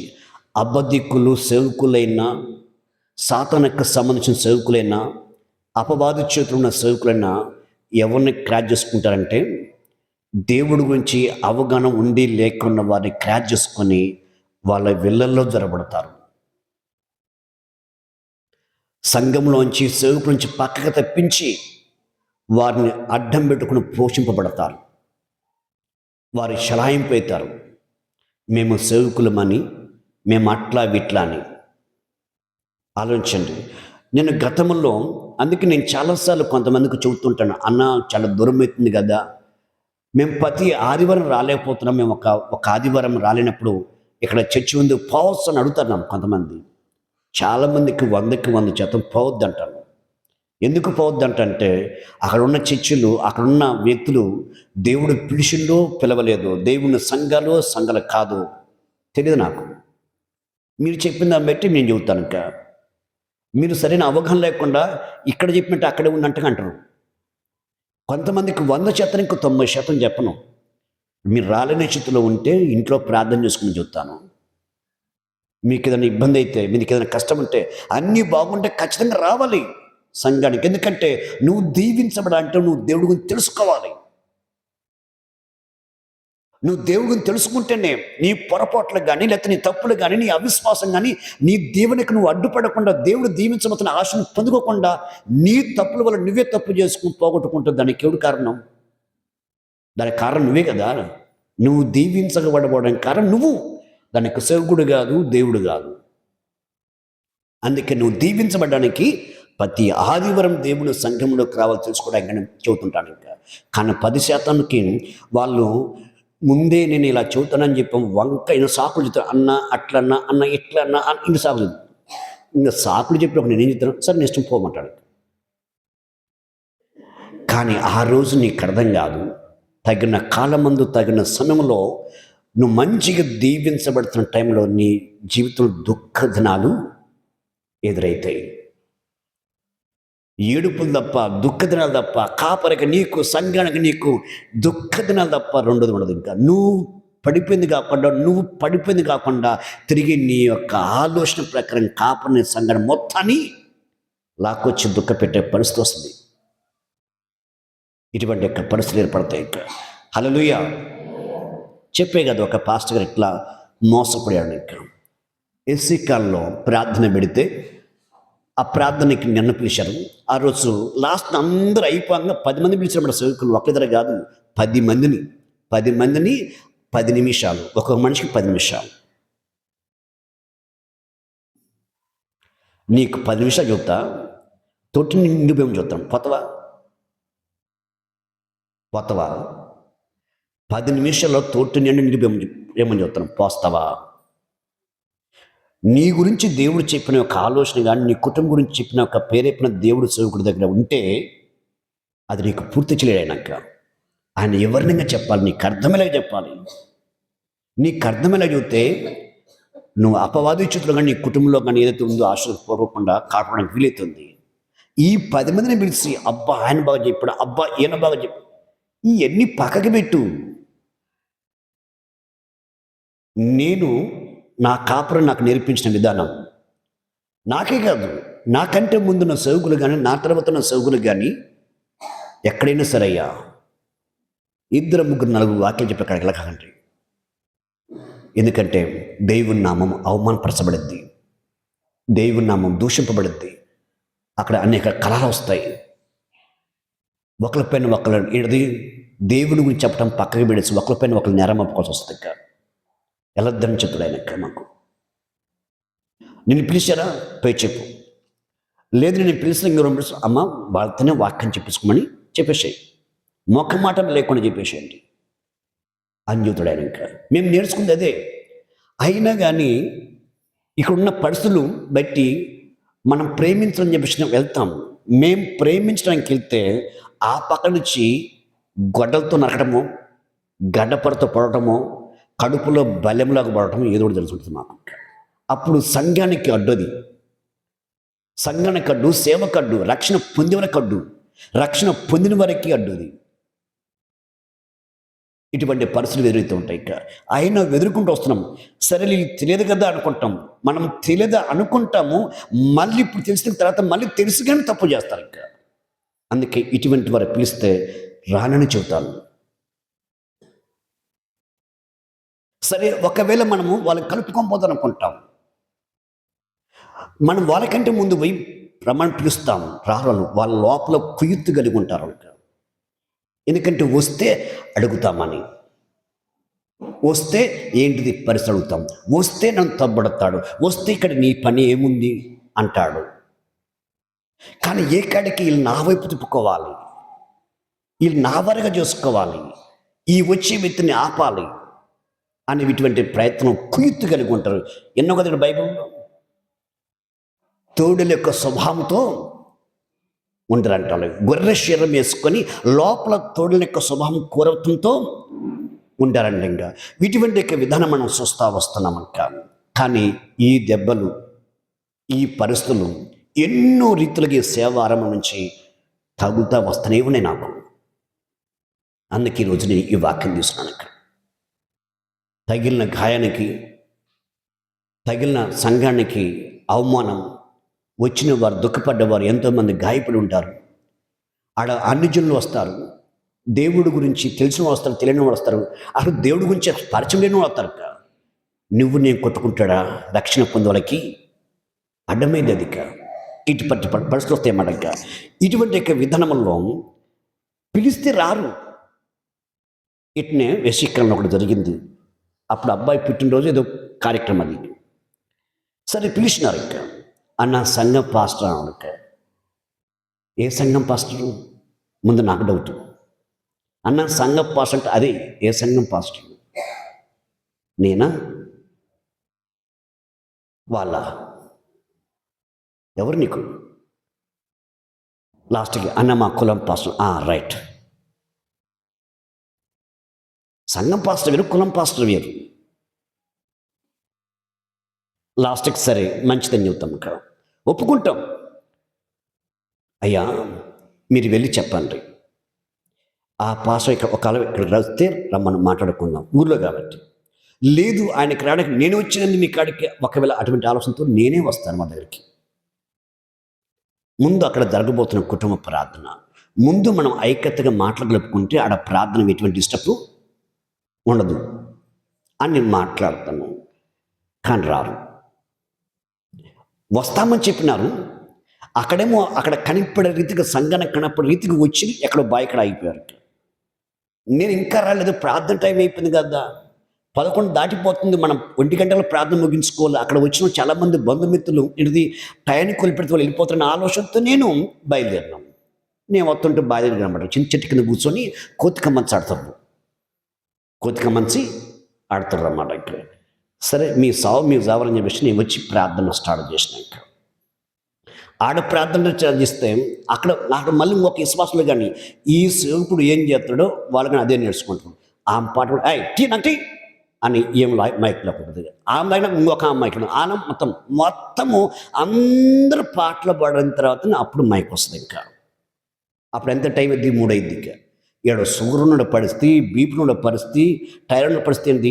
గిర్రం తిరిగి పడతారు. అంబులెన్స్ వాళ్ళమంటే ఇంకా వచ్చి ఊరుకుంటారా? తక్కిన 4 పాటలు పడిన మైక్ తీసుకుని స్టార్ట్ చేసినాక దేవుడు నాకు అప్పగించిన బిడ్డ, నాకు హక్కు ఉంది. దేవుడు నాకు అప్పగించిన వాళ్ళు వాక్యం చేత గర్భం ధరించి కన్నవరాలు, నాకు హక్కు ఉంది. స్వతంత్రంగా వాక్యం మైకి తీసుకుని వాక్యం చెప్పినాక వాక్యం చెప్పి అంతా ముగించడానికి వెళ్ళాడు. పుర్రుని పారిపోయి ఎక్కడో శివపర్రోడు మీరు కూర్చుండు, సీటు పర్ మీద కూర్చుండు. ఇంకా నాకు తర్వాత వచ్చి ఇంకా ఆయన ఫాలో అవుతున్న వాళ్ళు, ఆయన ఇది ఉన్న ఆలోచనతో ఉన్నవారు మొత్తం నన్ను తిట్టం మొదలుపెట్టారు. ఇంకా ఇది తప్పు ఎవరుదా రైట్ ఇది తెలుసుకోరు. తిట్టం ముందు రెడీగా ఉంటారు అన్నమాట. ఇంకా వీళ్ళు ఎప్పుడు ముందే దాని ఏమంటారు వెనక ఒళ్ళు రాళ్ళు పోసుకుంటారన్నమాట. కొట్టరా అడగాలి, కారాల్సిన కళ్ళ కొట్టమా లేకపోతే రాల్సిన ఇంటి మీద కొట్టమా, వీళ్ళు రెడీగా ఉంటారు. ఇది బాగా దీంట్లో బాగా సర్వీస్ వాళ్ళకి. సరే లాస్ట్కి వెళ్ళిపోయిందో కలిగిపోయిందో లాస్ట్కి అట్లా ఎట్లా అని చెప్పాను. దాని గురించి 3 సంవత్సరాలు కాళ్ళు నా గురించి అనరాని మాటలు వచ్చినాయి. ఇంకా ఎవడు అనుకుంటే నాకేమైంది? నేను కరెక్ట్గా జరిగించిన న్యాయం, దేవుని చిత్తం జరిగించిన, దేవుని యొక్క ప్రణాళిక నడిపించిన, వాళ్ళకి అర్థమైనా అర్థం కాకపోయినా న్యాయం చేసిన అని మెలకు నోరు మూసుకొని నోరెత్తలేను. ఇంకా తగిన కాలము తగిన సమయంలో అద్భుతంగా దేవుడు న్యాయం చేస్తున్నాడు, రుజువు చేస్తున్నాడు దేవుడికి. హల్లెలూయా, హల్లెలూయా. మన క్రిస్మస్ ఏదో మీటింగ్ పెట్టారంట. నేను అప్పుడు ఇక్కడదే మన అక్కోళ్ళ ఇంట్లో ఉన్నా, అక్కడ ప్రార్థన అయితే ఇంకా ఫోన్ చేసినారు, కాళ్ళ నుంచి ఫోన్ చేసినారు. ఇంకా అన్న మీరు ఖచ్చితంగా రావాలని. ఇంకా నిన్నే వెనుక్కున్నారని ఎవరిని ఎన్నుకోలేంటే, ఏమయ్యా అంతమంది ఉంటే నన్ను అడిగాడు, 2 చర్చలు ఉంటే నన్ను ఎందుకు ఎన్నుకోరు, నేను అందరికీ 20 అయితే లేదా నిన్నే వెనుక్కున్నారని చెప్పాను. వెలివేసి నన్నే, తప్పుబట్టి నన్నే, చిన్న చూపు చూసి నన్నే, అందరు కలిసి మొత్తం కలిసి రాజేష్ అనే రావాలని చెప్పి విషయానికి. హల్లెలూయా. ఎందుకు ఈ మాట చెబుతున్నా అంటే, వారికి అర్థం కాకపోయినా ఎదుటి వ్యక్తికి ఎటువంటి సమస్య లేకుండా అతను దారి తప్పి సంఘాన్ని పెడదావు పట్టించి దేవుడి నుంచి పక్కకు తను తొలగి సంఘాన్ని తప్పిస్తున్న వ్యక్తిని గుర్తుపెట్టి చేయాల్సిన క్రమం ప్రకారంగా దేవుని ఆలోచన ప్రకారం నడిపించి పక్కకు దొరికినాడు. వాళ్ళు ఏమేం చూసుకున్న తర్వాత సంగతానికి ఇటువంటి దారులు ఇటువంటి శ్రమలు ఎదుర్కొంటూ వచ్చిన నడిగేటప్పుడు ఇంకొక విషయం చూద్దాం. ఇంకా చెట్టు కింద అప్పుడు మన చర్చి లేదు, ప్రార్థన చెట్టు కింద నడుస్తూ ఉంది. ఈ వచ్చిన వాళ్ళు ఎక్కడి నుంచి వచ్చినా అది లేదు. ఇంకా అప్పుడు కొత్త కాబట్టి అప్పుడు ఇంకా బాప్తిసం ఇవ్వలేదు చాలామందికి. ఇంకా అసలు స్టార్ట్ చేయలేదు సంఘం ఆరంభంలో. చాలామంది వచ్చినారు, ఇంకా నిండిపోయింది, ఆ స్థలం అంతా నిండిపోయింది. వీళ్ళు ఏ సంఘం నుంచి వచ్చిందో ఏ సంఘానికి వచ్చిందో నాకు తెలియదు. కానీ వింతలోకి ఏం జరిగిందంటే, వాళ్ళ సంఘానికి సంబంధించిన సభ్యులు ఉన్నారని నా కాడికి వచ్చి నేను వాక్యం చెప్పి ఇట్లా ఇంకా ముగించుదామని అనుకున్న టైంలో ఈ పాస్టర్ వచ్చినమాట. వచ్చి ప్రేమైన ప్రజలారా, గొర్రెల కాపరి దూరమున వస్తాడు కానీ తోడేలు వెనక వస్తాడు అని ఈ రీతిలో మాట్లాడుతూ చెబుతున్నప్పుడు అప్పుడు నాకు అర్థమైంది. ఇంకా అప్పుడే కొత్తగా సేవలోకి వచ్చి 1 నెల 2 నెలలు 3 నెలలు అంతే, అంతకంటే ఎక్కువ కాలదు. ఇంకా అప్పుడు నాకు అర్థమైపోయింది, నా కాపరి చెప్పిన మాటలు అక్కడ నాకు ఎదురైన పరిస్థితి నాకు అర్థమైపోయి ప్రార్థన అంతా అయిపోతుంది. ఆయన ఆ మాట చెప్పి వెళ్ళిపోయిన ఆ పాస్టర్ గారు ఎమ్మట మైక్ తీసుకొని వేరే సంఘానికి సంబంధించిన వాళ్ళు ఇక్కడ ఉండొద్దు, వెళ్ళిపోమని చెప్పేసినాక వేరే సంఘానికి సంబంధించి ఇక్కడ రావద్దు, మీకు కాపురం ఉన్నాడు, మీకు సంఘం ఉంది, ఇక్కడ రావద్దని చెప్పాను. ఇంకా ఆయన పిలిచిండు, ఎవరు వాళ్ళ నేను చెప్పిన ఎవరు వాళ్ళ అక్కడి నుంచి కదల్లా, ఒక్కల కదల్లా. వాళ్ళు ఎవరో ఏమో నాకు తెలియదు, కొత్తగా బట్టి సేవలో. తర్వాత ప్రార్థన అంతా ముగించిన తర్వాత వాళ్ళని పిలిచిన, నువ్వు ఎక్కడ బాప్టిస్తున్నావు, ఏం కథ, ఎవరు, ఏం కథ మొత్తాన్ని పిలిచి అడిగినాక, అడిగితే ఆయన దగ్గర తీసుకుంది ఇద్దరు. ఈ తక్కిన వాళ్ళందరూ తీసుకోవాలా. చెప్పినారు, మేము తీసుకోలేదు. కాకపోతే మేము అప్పుడప్పుడు కుటుంబ ప్రార్థన పెడితే వెళ్ళాం తప్ప మేము ఆయన దగ్గరికి వెళ్ళలేము అని చెప్పాను. రైట్. ఆ రీతి అనుభవం నాకు వచ్చింది కాబట్టి వేరే సంఘాలకు సంబంధించిన సేవకులు ఒకవేళ నన్ను తప్పుబట్టి నేను ఇప్పుడు ఏ రీతిగా నేను మాట్లాడుతాను, వాళ్ళకన్నా మాట్లాడతారు కదా నా విషయంలో, అటువంటి సమస్య నా మీదకి రాకూడదు.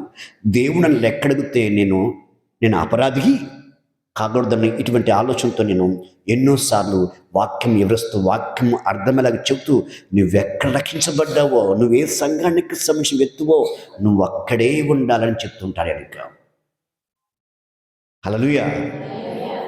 అలా కాకుండా నేను అందరిని పోగు చేసుకుంటే ఇట్లాంటి 10 మందిలో కట్టాలి. కనుక అందరిని పోగు చేసుకుంటే ఇలాంటి మందిలో 10 కట్టాలి నేను. మన పిల్లలను మనం సాకలేకపోతే మళ్ళీ వేరే పిల్లలు మనకెందుకు?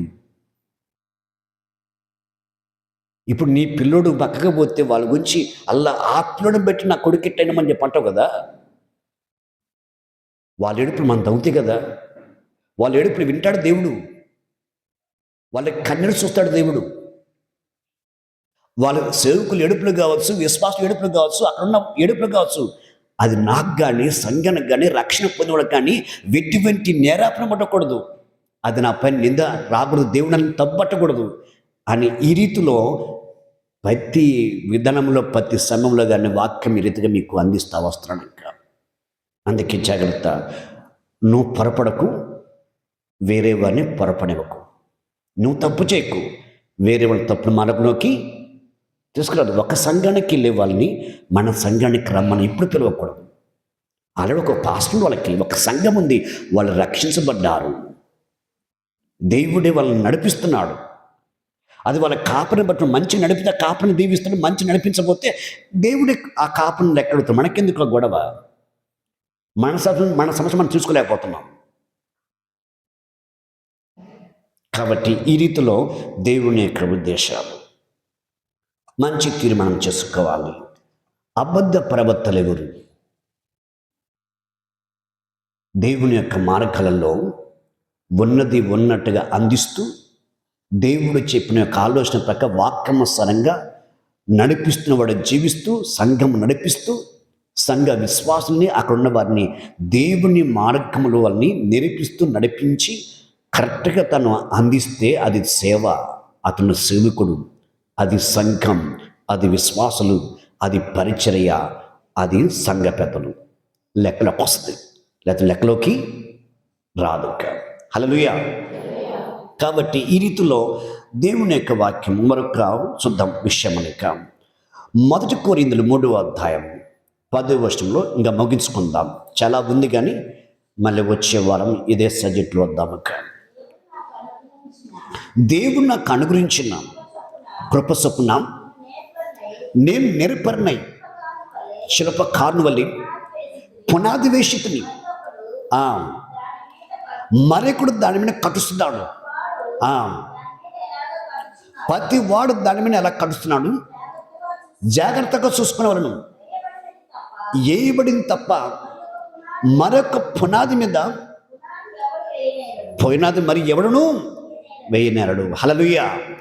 ఇక్కడ నువ్వు సపరేట్ కట్టదేం లేదు. ఇక్కడ ఆల్రెడీ యేసు ప్రభు తన శిష్యుల ద్వారా అపోస్తుల బోధ యందును పునాది వేయబడింది. ఇక ఆ పునాది యేసుక్రీస్తే. యేసుక్రీస్తు యొక్క పునాది మీద మనం కట్టుకుంటున్నప్పుడు ఎలా కట్టుకుంటున్నామో జాగ్రత్తగా చూసుకొని కట్టుకోవాలి. ఇక అది ఎవరైనా సరే నువ్వు జాగ్రత్త కట్టుకోవాలి. జాగ్రత్త. ఇది అంత్యకాలం, ఇది కడవరి దినము, ఇది కడవరి సమయం. ఇది ఇక్కడ అపవాదికి సంబంధించిన బోధకులు ఉన్నారు, ప్రవక్తలు ఉన్నారు, జాగ్రత్త, స్వార్థకులు ఉన్నారు. కానీ అందరూ ఒకటే కదా, దేవుడు ఒకటే కదా. అవును, సృష్టి అంతట్లో దేవుడు ఒక్కడే, ఆయన తప్ప దేవుడు లేడు. కానీ అందించేవాడు తేడా ఉంటాడు. దేవుడు సేవకుడైతే, దేవుడు చేత పిలబడ్డవాడైతే వాక్యాన్ని వాక్యముగా అందించి దేవుడితో నేను అంటుగడతాడు. కానీ దేవుడు సేవకుడు కాకపోతే దేవుని అడ్డం వచ్చినాడు, దేవుని కంటుకట్టడు, దేవునిలోంచి పక్కకు లాక్కుని తన వైపుకు తిప్పుకుంటాడు. తన వైపుకి నేనే సేవకుని అంటాడు. ఇంకా జాగ్రత్త, తన వైపు తిప్పుకుంటాడు. కానీ దేవుడు సేవకుడు చెప్పింది వాక్యము అదే వాక్యము, దేవుడు సేవకుడు కానవాడు చెప్పింది అదే వాక్యం. కానీ వాక్యము జరిగిస్తూ దేవుని చిత్తం నడిపించేవాడికి అర్థమైంది దేవుని ఆలోచన ఏంటదో, ఆ ప్రజల ఎడల, ఆ సంఖ్య ఎడల దేవుని యొక్క ప్రణాళిక ఏంటదో అర్థమైంది, కరెక్ట్గా అందిస్తాడు. ఇంకా కానీ సంఘం ఎట్టబోతే నాకెందుకు, వాళ్ళు ఎట్టబోతే నాకెందుకు, నన్ను దాన్ని ఏమంటారు, నా పేరుని ఎలడ చేసుకోవాలి అనేవాడు మాత్రము నీ క్షేమము చూడు, దేవుని చిత్తాన్ని చూడడు, వాడు ముందు ప్రాపుల రైతుడికి. కానీ ఇటువంటి విషయాల్లో జాగ్రత్త చూసుకోవాలి. నీతిమంతులైన వాళ్ళు సోషల్ మీడియాలో వచ్చే వాళ్ళ కంటే సోషల్ మీడియాలో రాని వాళ్ళు ఎంతోమంది నీతిమంతులు మరుగున ఉన్నారు, మంచి సేవకులు ఉన్నారు, దేవుని కోసం ప్రాణం ఇచ్చేవారు ఉన్నారు. ఎంతోమంది సేవకులను చూసినట్ల సంఘము కోసం ప్రాణం ఇచ్చేవారు ఉన్నారు. ఇక హల్లెలూయా. మనం ఈ యొక్క ఆన్లైన్ ప్రార్థన, ఈ లైవ్ ప్రార్థన అనేది మన సంఘములో కానీ మనలో కానీ ఫస్ట్లో అబ్రహ్మయ్య గారికి ఇష్టం లేదు. ఒకసారి పెట్టినాడు ఆయన. ఇంకా పెట్టిన తర్వాత లాస్ట్ ఫైనల్లో ఏం జరిగిందంటే, అయ్యా సోషల్ మీడియాలో రకరకాల మనుషులు ఉన్నారయ్యా, వాళ్ళ వాక్యలతో పాటు మంది కానీ పక్కకు వేద్ది వద్దయ్యా ఆపేశాడు. ఇంకా సుభారత ఛానల్ కానీ, ఆరాధన ఛానల్ కానీ, ఈ ఛానల్లో ఎడిది దేవుని యొక్క వాక్యము ఎడిది ఇక్కడ రికార్డు చేసి ఆ వీడియో తీసుకెళ్ళి పెట్టేసి అట్లా అందించేవాళ్ళు. కానీ ఒక్కొక్క సమయంలో అది వీలు పడితే ఆయనే డైరెక్ట్కి వెళ్ళి వాక్యం చెప్పేవాడు. కానీ లాస్ట్ ఫైనల్లో వద్దయ్యా అడగ, ఇది ఆపేషణం. మన బ్రాంచ్ అనేది ఎక్కడ లేదు, ఇంకా ఈ లైవ్ అనేది లేదు. ఇంకా లాస్ట్ ఫైనల్ కరోనా వచ్చిన టైంలో అన్ని దిక్కుల్లో స్టార్ట్ అయింది ఇంకా మన బ్రాంచ్లో. ఎందుకంటే విశ్వాసులు ఎక్కడ ఉన్న వాసులు అక్కడే ఉండిపోండి, ఇంకా ఎవరు అటు బయటకు రావద్దని. ఇంకా అప్పుడు చర్చిలో కూర్చొని ఈ యొక్క లైవ్ని స్టార్ట్ చేసి వాళ్ళ ఇళ్ళలోకి వాక్యం అందించారు. ఇంకా అదే రీతిగా నడుస్తూ వచ్చింది. అది కంటిన్యూ చేసినాం. ఎలా కంటిన్యూ చేసినాం అంటే, ఒక వీడియో దాన్ని ఇక్కడ రికార్డింగ్ చేసి అంత అయిపోయిన తర్వాత బయటకు రిలీజ్ చేసుకోవడం. ఇంకా రిలీజ్ చేసిన తర్వాత సంఘస్థులు ఎవరైతే మన సంఘానికి, మన బ్రాంచ్కి సంబంధించిన వాళ్ళు మాత్రం మంచి వింటుండే వాళ్ళు, గ్రహించేవారు. అది బయటికి ఏమన్నా తేడాపడుతుందేమో అని గమనిస్తుండే వాళ్ళం. ఇంకా ఏమన్నా తేడాపడుతుందేమో అని. కానీ బయట వాళ్ళు చాలామంది ఫోన్ చేసి పాస్టర్ గారిని, అక్కడ ఉన్న సేవకుని అడగడం జరిగింది. ఇంకా అన్నా, మీరు చర్చించి వాక్యం బాగొస్తుంది, మీరు మధ్య మధ్యలో ఆపేస్తున్నారు, మీ వాక్యం కోసం మేము ఎదురు చూస్తున్నాం, మేము చాలా దూరంలో ఉన్నాం, మేము జాబులు చేసుకుంటున్నాం, పనుల నిమిత్తంగా దూర ప్రాంతాలకు వెళ్ళిపోయినాం అని చెప్పి వాళ్ళు బతిమలాడుతుంటే, ఎంతమంది ఫోన్ చేసి అడుగుతుంటే మళ్ళీ దాన్ని చేయటం మొదలుపెట్టాం. అక్క హల్లెలూయా. సంఘస్థులు అడిగితే చేసినాం. సొంతగా మన వాక్యం బయట ఇవ్వాలి, మన సంఘం బయట ఇవ్వడం, మన కాడ జనాభా ఎంతమంది చూపించాలి. ఈ తప్పుడు ఆలోచనకి వెళ్ళి ఈ పనులు ఎప్పుడు మేము చేయలేదు. మన సంఘంలో యొక్క ఆలోచన, పాస్టర్ గారి ఆలోచన కాదు. ఈ రీతిలో ఎందుకు చెబుతుందంటే,